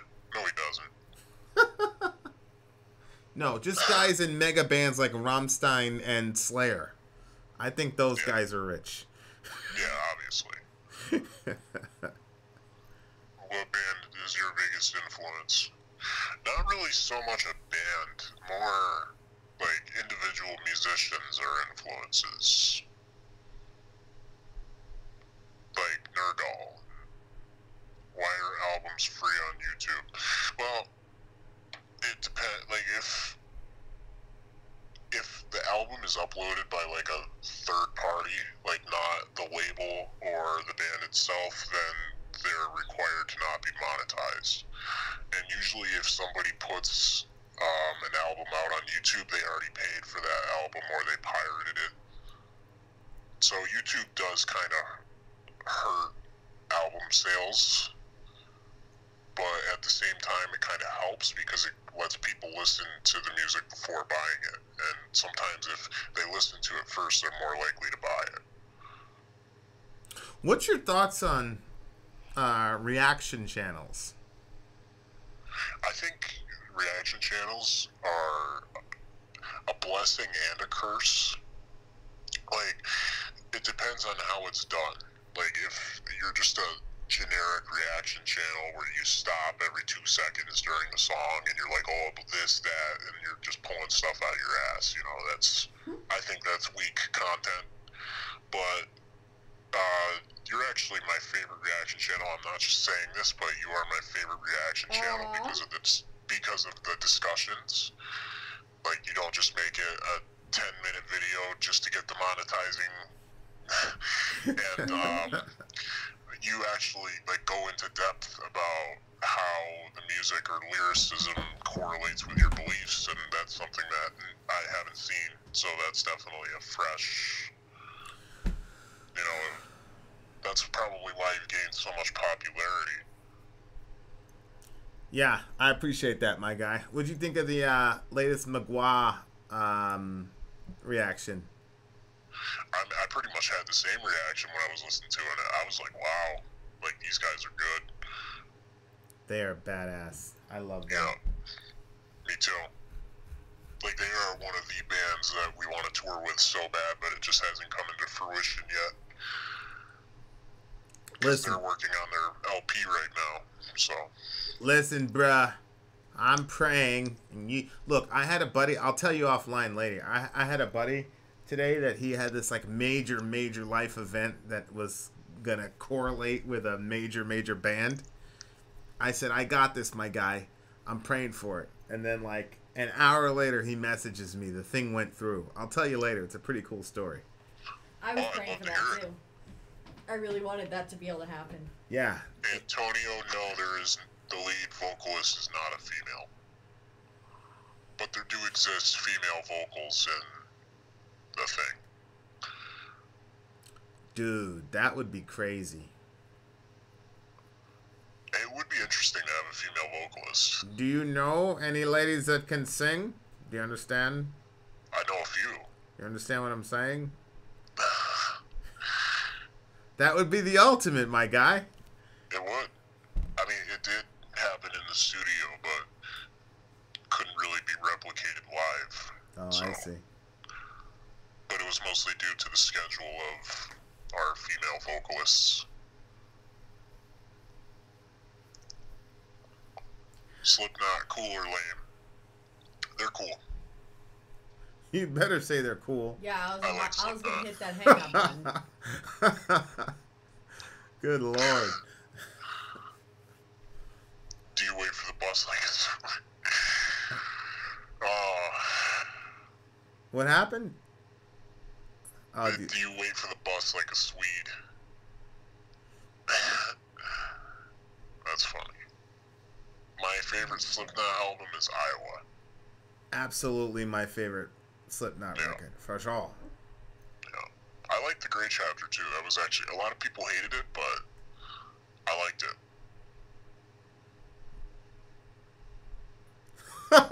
What are your thoughts on Christopher Columbus, Mystery? I mean, well, here's my thing about, like, white people on stolen land.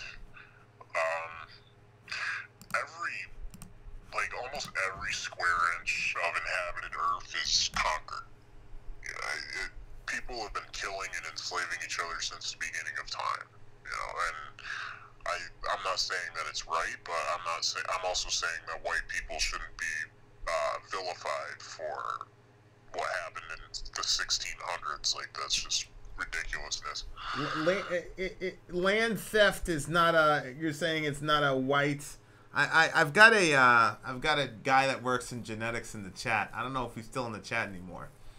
But it's not a white issue, right? Like, the Incas did it, the Aztecs did it, everybody did it. You see, that goes to original sin. Yeah. Original sin is a... Good question. Do we prefer playing festivals or indoor venues, and why? Indoor venues for sure, because indoor venues are a lot more intimate. It's like usually when you're playing at a festival, a lot of the people at the festival aren't there for you. But usually, if we're playing like in an indoor venue, the crowd is there for a particular band, and they're a lot more engaged. You know, people at festivals, they don't really tend to. They tend to be there for certain bands, but they kind of ignore the other ones. So. Bro, I need you to scroll up and read Ben Webb's comment. Caller just said 9 grown men in cheap Halloween costumes crying about their teen angst is cool. This means he lied about being almost 38, almost 14, and almost 38. Oh, that is funny. Kellendross, how could you not believe in original sin? That to me is like the most undisputable doctrine of Christianity. Do you believe in it? I'm sorry, Mystery, go ahead. Ranger is just firing off the good questions. How do you feel about citable venue behavior, i.e. mosh pits, wall of death, circle of stupidity? I think it depends on the band. So, like, if it's a death metal band that, they're like, get that circle pit going and shit like that, then yeah, absolutely, go for it. But if it's like more of a, like, look at the band and, like, digest the music band, then I don't like moshing at all.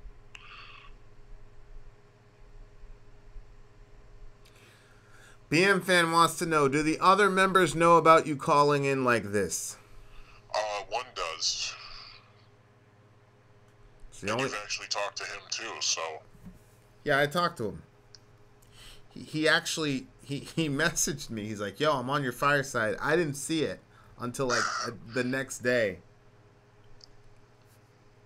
Have I ever played at the back room of Emos in Austin, Texas? No, I haven't. What is your favorite Watain song to play live? I mean, I don't play Watain songs live. Yeah, he's not in Watain, my guy. So. I only find Wall of Deaths to be cool when REM does them. That is cracking me up. Yeah, especially with like the koala profile picture. Yeah, he's the greatest. I love him. Yeah, Ranger, there are a lot of bands that discourage mosh pits and stuff like that. And like I said, it depends on the band. I'm not for or against mosh pits. I'm saying there's a time and a place. Have I ever played in Austin, Texas at all? Yes, I have, but not in my current band. Oh, hey, Sori. I love you too. She went to bed, but she texted me and said she loved me in the chat. How beautiful. Does pineapple belong on pizza? No.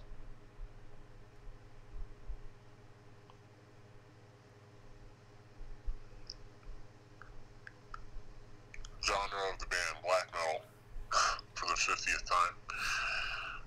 I think that's like the most asked question. Yeah. What do you think about the crowd throwing stuff on stage? It's stupid. Like, especially if it's like a water bottle or something like that, or anything with liquid in it, because there's a lot of expensive and heavy equipment on stage, and it's a problem.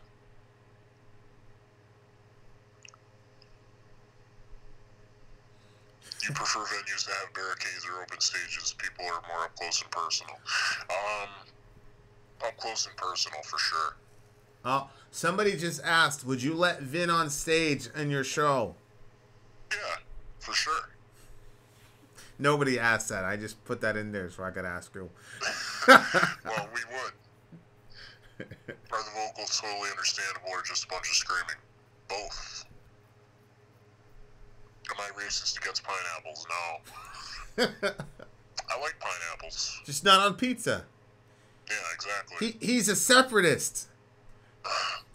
Yo, listen, Mister, I got all these racist people that are friends with me because we reviewed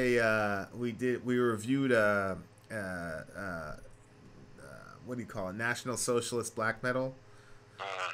So now all these racist people are like, well, you're kind of cool for a degenerate, and they're like, you know, they'll email me. They'll be like, you know, people think we're racist. We're not really racist. We're just separatists. Yeah.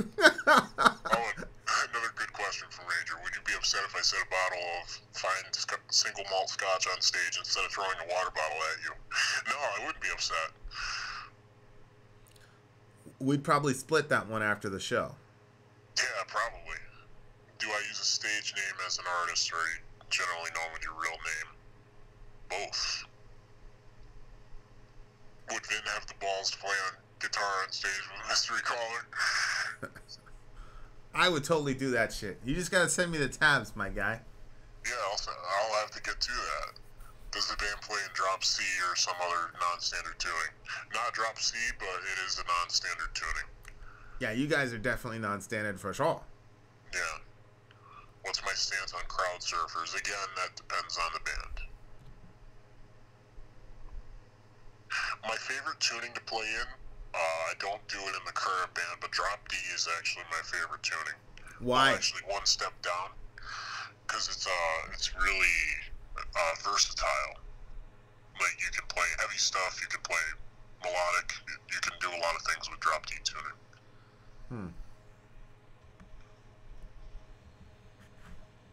Does my band wear makeup? No. Did you guys ever think you were gonna get to be where you are, like growing up? No, not at all. Why? It kind of just started off as like a, you know, messing around and stuff and playing with different ideas, but people actually liked what we do, so. As a musician, are you ever concerned about some psychopaths storming the stage? I reflect quite often on the issues Randy Blythe had to deal with. Yeah, Randy Blythe, isn't he the one that, like, he was in Russia, I guess, and he got convicted of manslaughter or something because he kicked somebody? Yeah, it's a dude from Lamb of God. Yeah. The kid jumped on the stage, and I guess he'd been trying to get on like 3 or 4 times. He finally got on, and then Randy shoved him, and he hit his head, and he ended up dying. Yeah, that's... We just recently did a review of he wrote a song about it, about his experience in prison. 512. Yeah. Yeah. But, see, logically, it's the guy that jumped on stage's fault, but I don't want to throw blame around because that's just a horrible situation on both sides. So that's kind of just like a freak accident, in my opinion. Because I've seen a lot of people get thrown off stage. I've seen a lot of people get, you know, body slammed. You know, I've never seen anybody die. So that's... Yeah, it was sad, bro. Yeah. And I heard a lot about it at the time it happened, too. That was insane. But I was worried about Randy because he was in Russia. You know, that's just...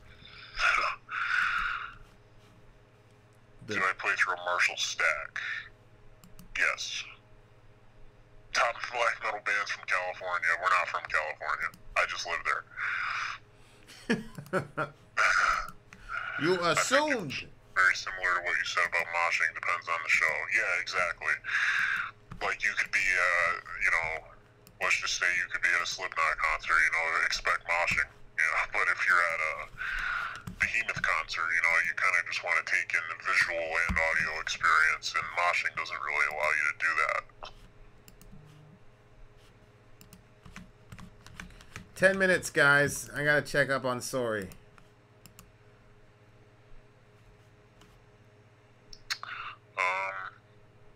Do I 420? Hit me up. Yes, I do 420. Do I like meet and greets with fans?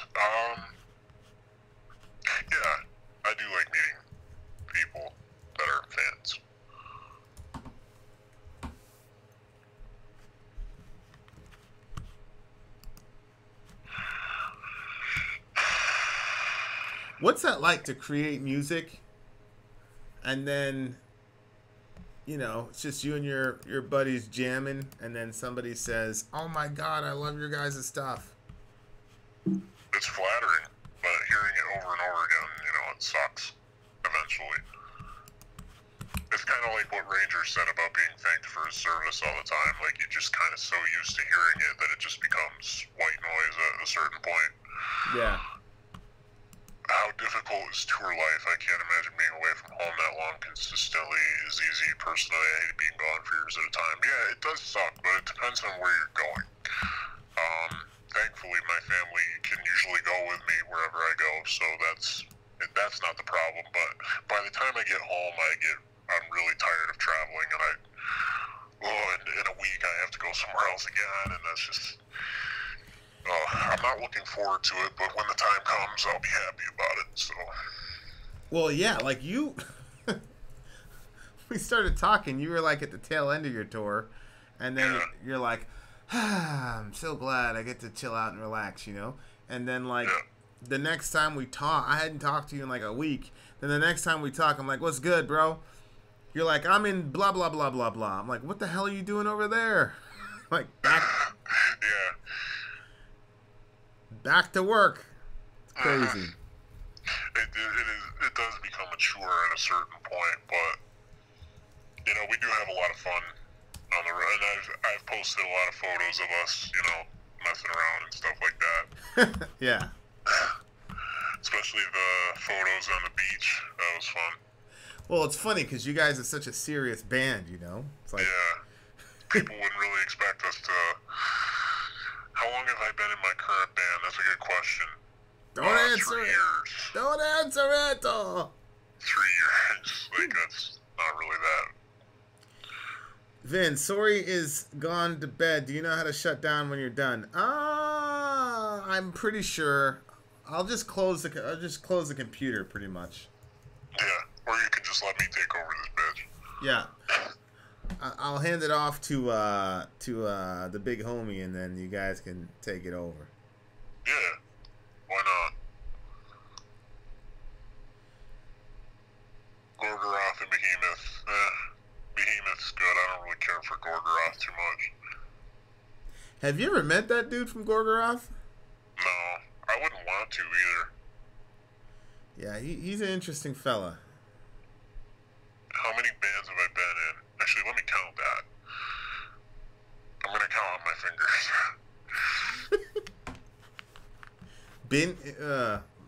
I'm gonna shut up. Shut up. I've been in 9 bands.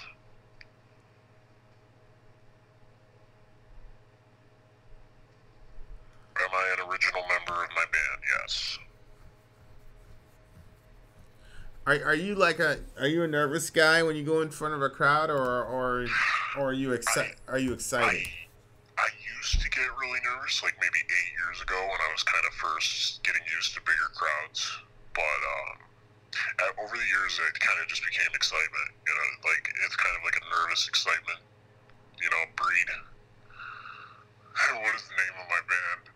I'll never get tired of seeing that. The guy, he's got the voice thing and all that, but he's gonna tell you the name of the band. For sure. Yeah, I might as well just tell you my credit card number and expiration date. I don't get why you can't be known on here. See, it's not really my choice, so there are different sorts of contracts and stuff like that, so it's really not my choice to keep the truth from you guys. I'm sorry.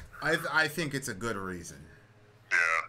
I like it. I think it's appropriate. My height and weight. I am 6'3" and I weigh 222.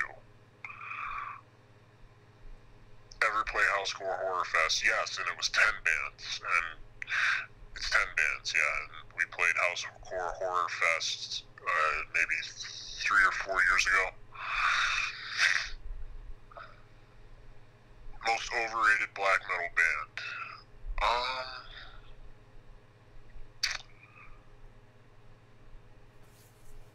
That's shit. Most overrated black metal band. to say Behemoth, but at the same time I don't. Like, I've heard Better Than Behemoth, and they're probably the most well-known, you know, black metal band. Like, in terms of overrated, as in I don't like them as much as other people do, I would say Vatane, probably. Thank you, Michael. Did I contact Vin after a specific review? Vin and Sori did. No. They contacted me, if we're being technical.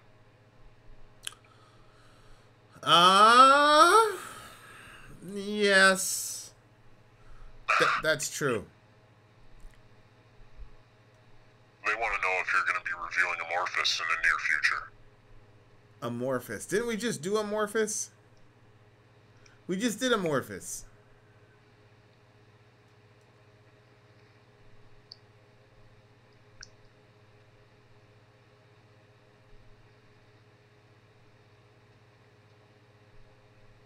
Maybe the Callers band is overrated. No, the Callers band is not overrated. Trust me, I know everything about metal now. I've done a metal channel for 6 months. I know everything. Yeah, exactly. You're like a metal scholar at this point. I'm a metal scholar. They should. I teach a class at Harvard. What song would you get them to react to? What do you mean, Neil? Like, what song would I want them to react to, or what song? Like, what do you mean?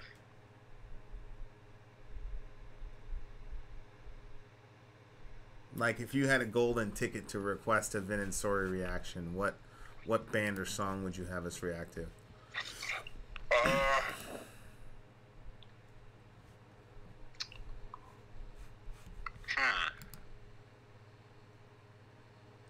I'm trying to think. Like, I want to plug my own stuff, but at the same time, I really don't. You've never asked me for that. That's interesting. 6 months training makes you overqualified, Brett said. Dan Ruiz, are you underrated? No, not really. Would the villagers be surprised at your identity? Yes, they would be. Yeah, I think they would be. Vin, do you genuinely like this guy's music, so you listen to them on your own time? I'll let you handle that one. I'm not going to answer that question because that's a very smart question, because they know that I don't. There are very few bands that I listen to on my own time. So if I were to say yes, that would narrow it down a ton. Nice. Well, you can tell me privately. Nice try, Dirk. Nice try. How many grapes can I fit in my mouth? I have no idea. I really like grapes that much. Dude, I eat grapes almost every day with cheese. Do you? Dead ass. I do. Is English my native tongue? No, it's not. No, I don't play drums, damn it. He knows somebody who does, though. Would you like your band to be in Vin's shower playlist? Listen, that's the holy grail of Vin and Sori, is the shower playlist. If a band makes it to my shower playlist, and that's it. Well, you'll have to tell me privately. What instrument do I play? I play guitar. I play bass in the studio. I play my voice. The legal reason you cannot be interviewed on here as yourself. Well, I could be interviewed on here as myself, but I wouldn't be able to talk about certain things.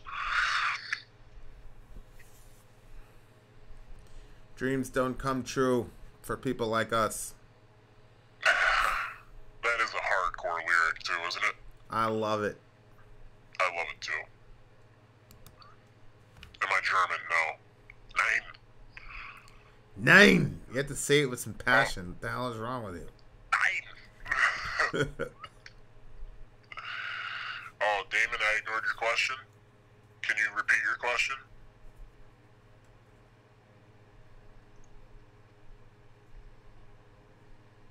Because I don't mean to ignore people's questions. I just answer the ones I see.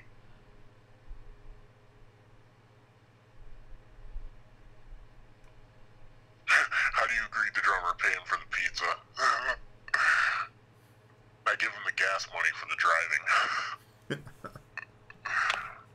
You wouldn't be able to talk about your belief in God because I can talk about my belief in God. I don't care. Hey, want a hot date? Nah, Tina.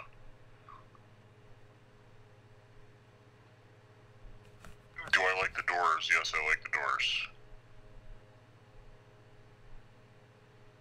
Is the reason you don't play drums because you're one of those black metal guitarists that can only tremolo pick and therefore can't keep a rhythm well enough for drums? That's got to be Ben. I'm not looking at the computer. Is that Ben? Yeah. Yeah. See? What a douchebag. I love him. I know. We got to get him out. We got to get him out with us when we, he could just insult us the entire time. Yeah. But we'll have the guns, so there you are. Yeah, exactly. And I'll probably have a bottle of beer in my hand, too. Yeah. Great combinations all around, for sure. Kellendroth, it's a combination of the both. Because there aren't really many solos with what we do, so. How many albums have you been a part of? Probably between 40 and 50. Hey, what band would you be embarrassed to admit to your band you secretly like? Oh, Ghost. That's a good question. No, I don't like Ghost, so. I think you secretly like Ghost. Me and Sori were talking about it today. I love Adele. I would be embarrassed to tell my...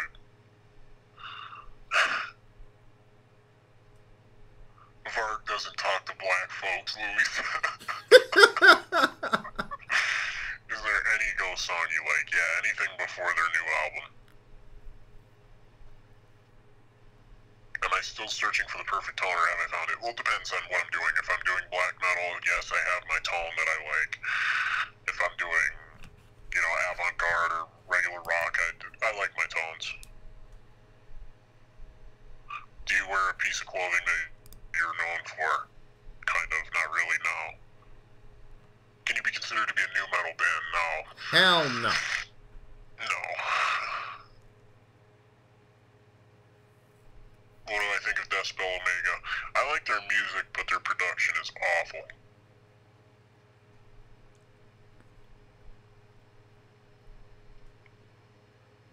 BM fan, you were the Deathspell guy. You were the one that introduced me to Deathspell.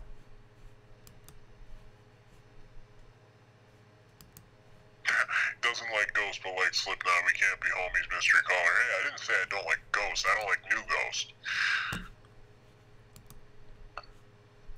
Look, Ben, you don't really have a choice. We're going to show up. We're going to pick you up. That's that.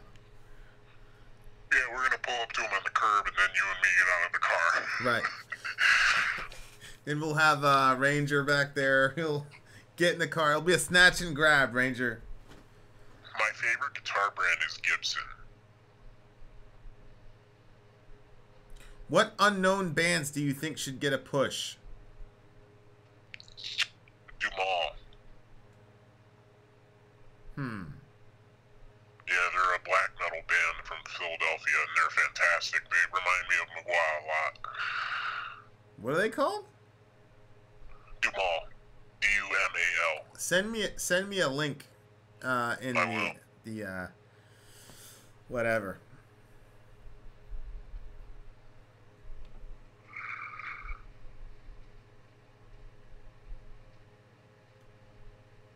All right, BM, get me their most complex. BM fan, get me their most complex song.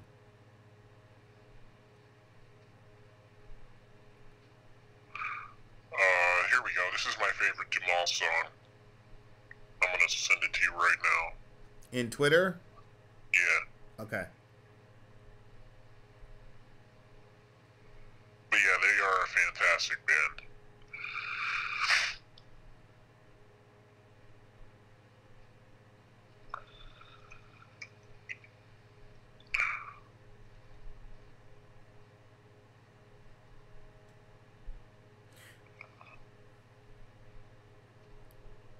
Which classic heavy metal band from the 80s is your favorite? Oh, I don't know. Am I into false at all? Not really. Allow the community to call in. You guys can call me.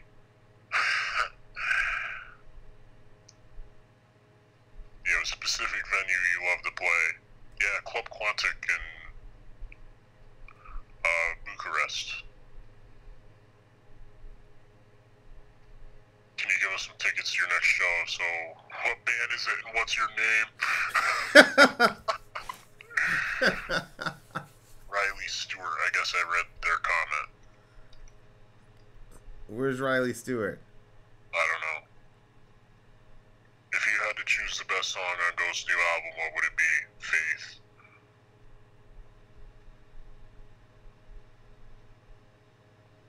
I think we just did Faith. Yeah, that's like the one good song on that turd of a record. Oh, this is a good one. What band were you in awe playing with?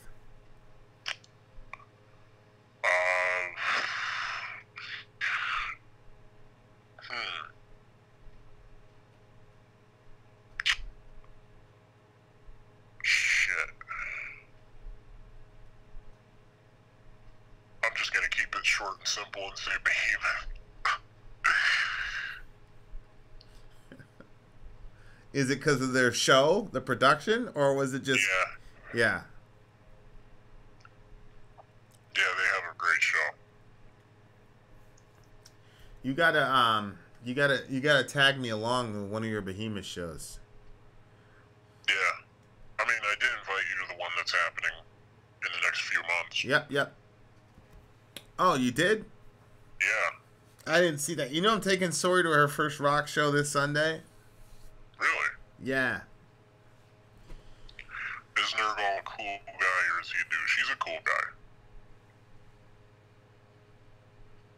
Uncle Dan, if you're actually serious about a job, then yeah. Am I open to bribery? Perhaps. Depends on the bribe.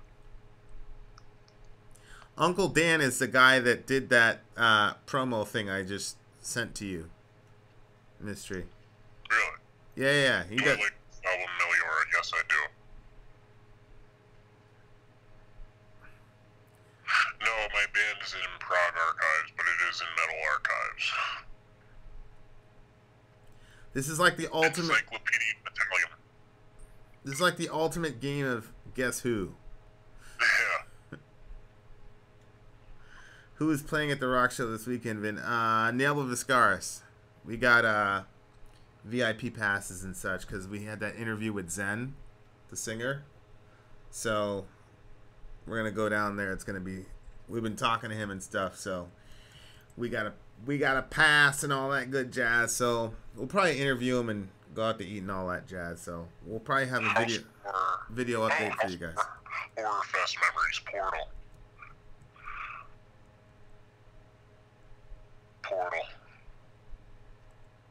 Have I purposely given false information to lead you astray? Nope, everything I've said is true.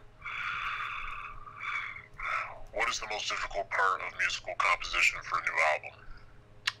The difference, deciding whether or not to use clean or, scream vocals. That it's kind of a very hard decision, as well as deciding whether or not it should be a slower or faster paced song. You kind of have to do some trial and error with it. Is Mystery looking forward to the release of Red Dead Redemption 2? Absolutely, I pre-ordered it.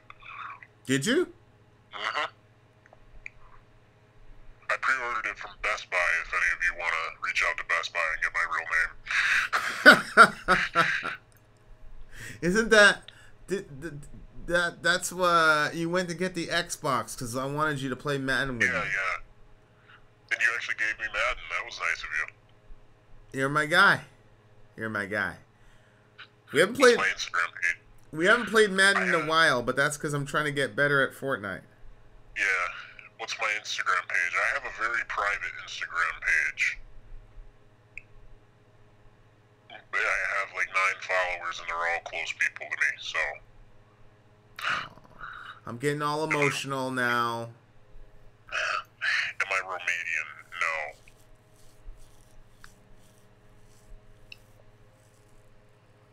Do I like Gears of War 4? No, Gears of War 3 was better. Gears of War 3 was actually the first Gears game I played. Yeah, I think that's one of the best Gears games. It's the best. Do you have Gears 4? No, I don't. Oh.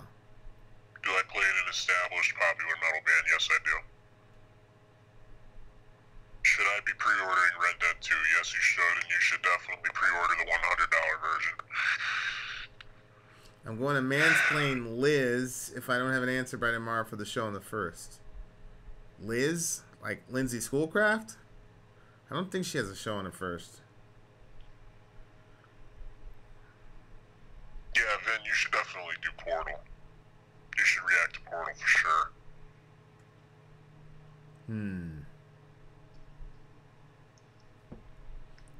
Maybe. Got some other bands that are about ready to pop. How old is the band? It's not that old.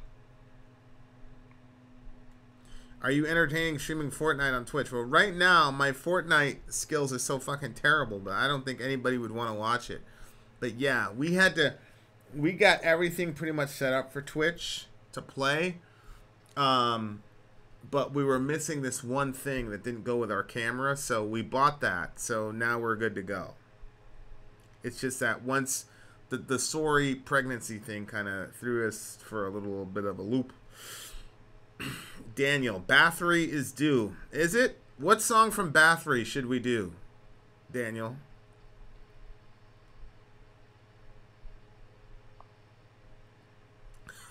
I'd watch Vince suck at Fortnite.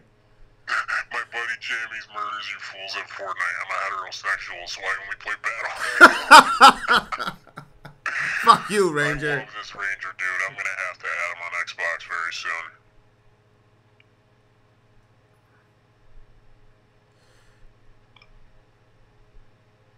One road to Asa Bay. Yeah, this Ranger dude is funny as fuck. I love him. I'm telling you, we got the best group in the world, bruh. Do I listen to my own band frequently? Yeah. I would I'll too. admit it. Shit, if I was you, I'd be like, boop.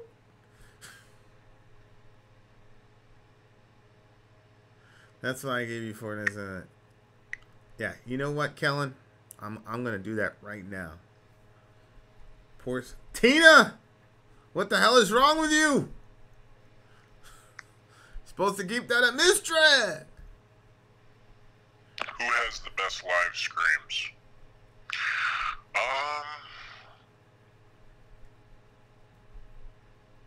I really like Devilish's screams from Cold and Fire.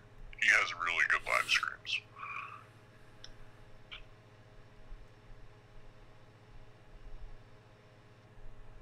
Soon the caller will forget the name of his band himself. Did you take any guitar or vocal lessons, or are you completely self-taught? I'm actually pretty self-taught for the most part. My dad taught me to a certain extent with guitar, but with singing, I kind of did that myself. Tina, don't worry about it. There's so much stuff in the chat that the person has no clue what happened. Am I from Massachusetts? No.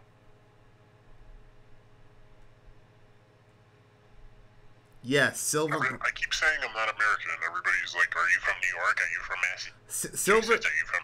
Yeah, like, Silver Bright did make it to the shower playlist. A fine my day thoughts to on die. people playing covers. I like covers a lot, especially this one guy that did a cover of our entire album with guitar, and that was fantastic. Vin, if you could have, it was me. I was just pretending to be the other guy.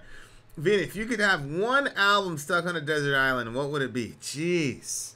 It depends on where I am in my life. So, like, right now, I would have Exercises in Futility and the Yektenya thing from Batushka as a double CD. I know you said only one, but I'm not having one because I listen to those guys. Because fuck that. Yeah, because fuck that. I listen to it every day. All time, I would have had Follow the Leader just because of the nostalgia, because they introduced me to metal. So, there you are.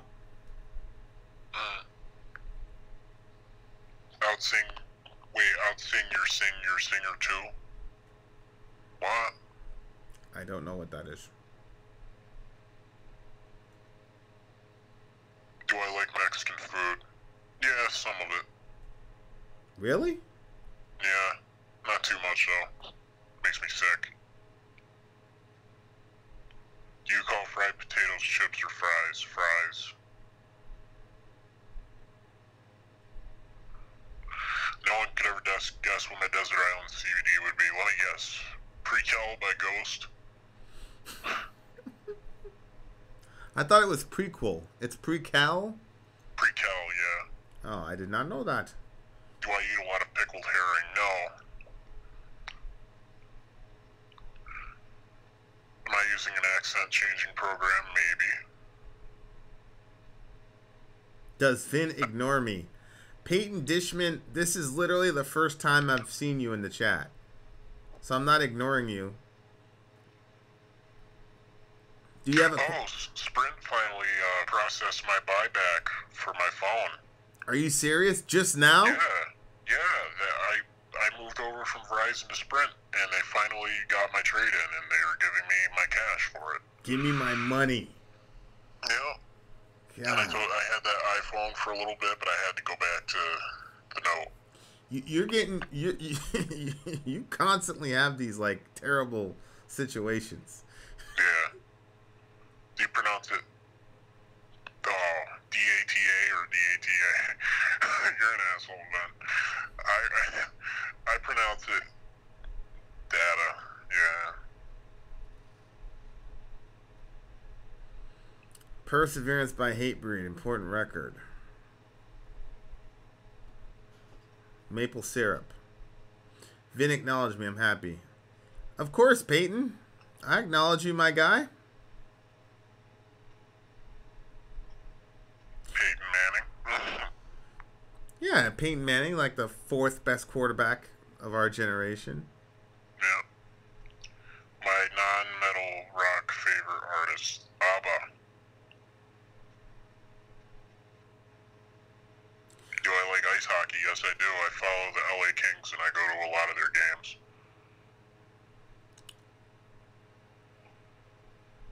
We got to do that, and we got to go to a Patriots game. Yeah, for sure. Am I Canadian? No.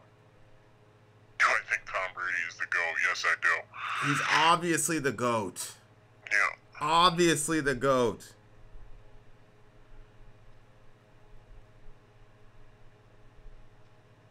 I told you he lives in LA. Yeah, Juan is getting pretty upset with these people. Who played on stage before y'all at Hellfest. Couldn't tell you, even if I knew. They're not important, whoever they were. No. They're not important. Am I familiar with Blitzkid or Hailstorm? Yeah, I know Lizzie Hale.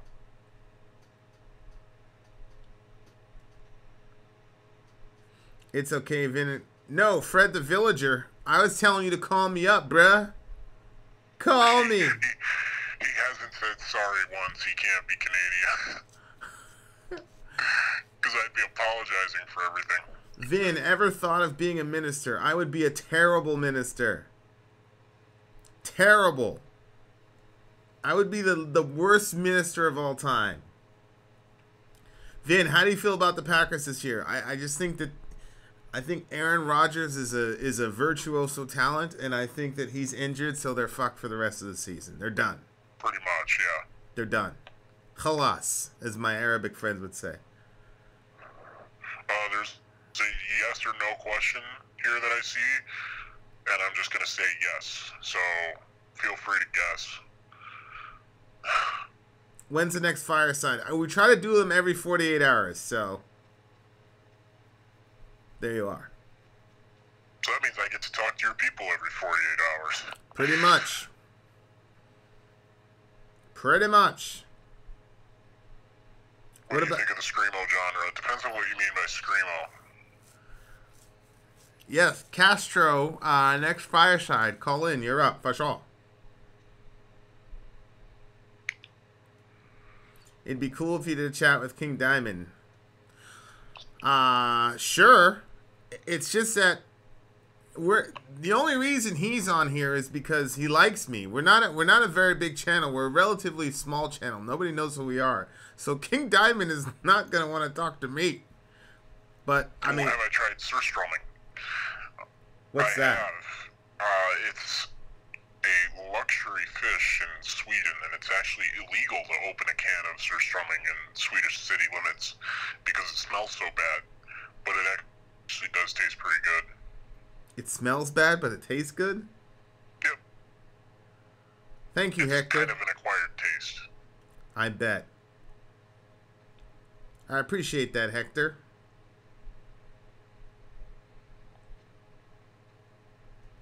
It is a major label. For sure. Aaron Rodgers breaks more than Samuel Jackson in an M. Night Shyamalan movie. Noticed by caller count 3. Better make it 4, because I noticed you again. Too bad Brady was on teams who got caught cheating. The GOAT with rule bending BS to help. Stop it. Stop it. You honestly think that Deflategate shit was a reason that the Patriots destroyed the Colts? Come on. Can I get Tobias Forge to be interviewed by Vin? If I really wanted to, I could, but I don't want to.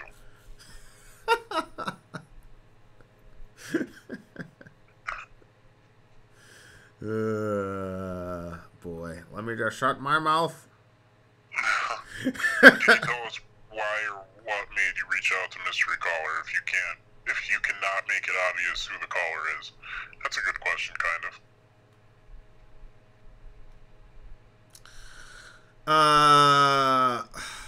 I'll say this. There are people that, like famous people, that I have no interest in talking to. There have been famous people who we did talk to and we lost their interview. We don't even know where it is. And, you know, we were working with their agent and everything, and they weren't bad people. We just were not interested. They were just not interesting people. So I'm not really taking the whole, oh, you're famous thing isn't really a big deal to me. But well, because it could be argued that you're famous yourself, so it's. Well, I'm not famous, bro. Well, you got 68,000 followers in only 6 months. You know, you have over 10,000 people subscribing in a month, but at that rate, so you are famous. So shut the fuck up. All right. Thank you. But with this particular guy, he was just very, very intriguing to me. Extremely intriguing to me. And, you know, sometimes you talk to people and they project being intriguing because it kind of, and he's kind of mysterious, obviously. And so it's all a shtick. And then you talk to the person and they're like 2 inches deep. And it's like, okay, cool. You know, you got a good shtick. Thank you very much. And, you know, you go your separate ways. Most of the people that we talk to, we just go our separate ways. But he was just a deep dude. You know what I mean? So initially I was intrigued by, you know, how close is the projection of depth to the actual depth? So I just wanted to see what that was, you know, where it was. And then, you know, he's just one of my closest friends. So there you are. Yeah, see, they all think I'm right about you being famous, so I'll accept that. Well, I mean, Head was the same way as far as like depth. You know, obviously, Head and I are more spiritually aligned because Head had an experience with God. So did I. Pretty drastic situation. So the lane is different, right? There's still a big part of me that's seeking and question stuff and has sort of like kind of agnostic in certain aspects of my spirituality, even though I'm very convinced of others. And so that's where you know, mystery is, you know, like you know, there's that well, what about this? What about this? What about this? That I relate to a lot. So that's when we actually first started, really, really talking to each other. Oh, this is another good question from Ranger. Ranger's firing off these good questions, and I love it. Do politics and religion come up often on tours? Not necessarily with your band, but with other bands that you might tour with. Well, I can talk about with our band. We all have varying religious beliefs and political beliefs. I'm actually the odd man out as far as not being from a particular country. But we still, have similar religious beliefs. So most of us are agnostic. But as far as other bands, like a lot of the bands that we tour with, there was one specific band that we toured with. I won't mention them just because I don't think they want me mentioning it. But they not only describe themselves as atheists, but they also describe themselves as anti-theists. So that was kind of a downer a little bit, but yeah. Steven, I know that question is for Vin, but I would be open to that. Should it happen?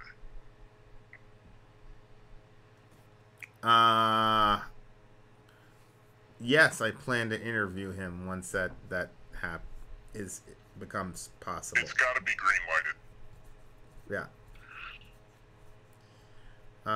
Cursed agnostic, email me vinandsori@gmail.com, and maybe we'll have a video chat. Vin, were you always Christian or always spiritual? I'd say I was always spiritual. Like, I can't remember a time in my conscious life when I wasn't.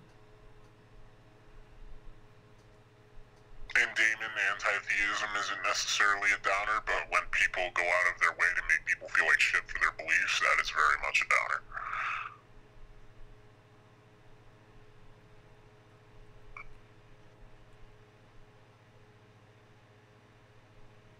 Yeah, it is an interesting way to describe yourself, and it's not even a term I came up with. That's the term that they gave us when they were describing their religious beliefs.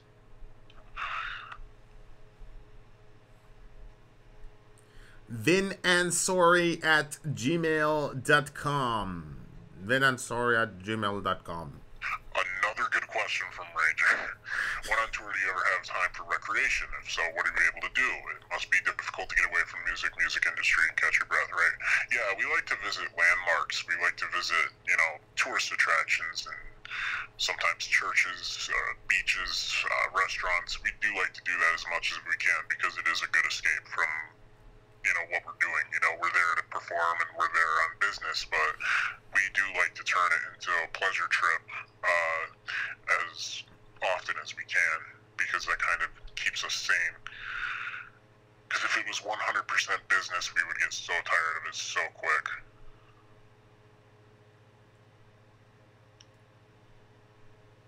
Ayush Dahal wants to know what band you're in, because they just got in the chat. I can't say yet, but it all will be revealed in time. All right, guys. Thank you very, very, very much. We gotta get out of here. Like I said, guys, Yes, we do. every 48 hours, we try to do a fireside. So thank you guys for coming. Mystery caller, as always, my guy. I appreciate you. No problem. Thanks for coming through. I meant every word I said. I love you, my brother. We'll see each other soon. Love you too. Absolutely. All right, my guy. Peace out. Take care of each other, everybody. Thank you for all my callers. And peace and love. I'm going to go suck at Fortnite now. Good day. Yo, you still there?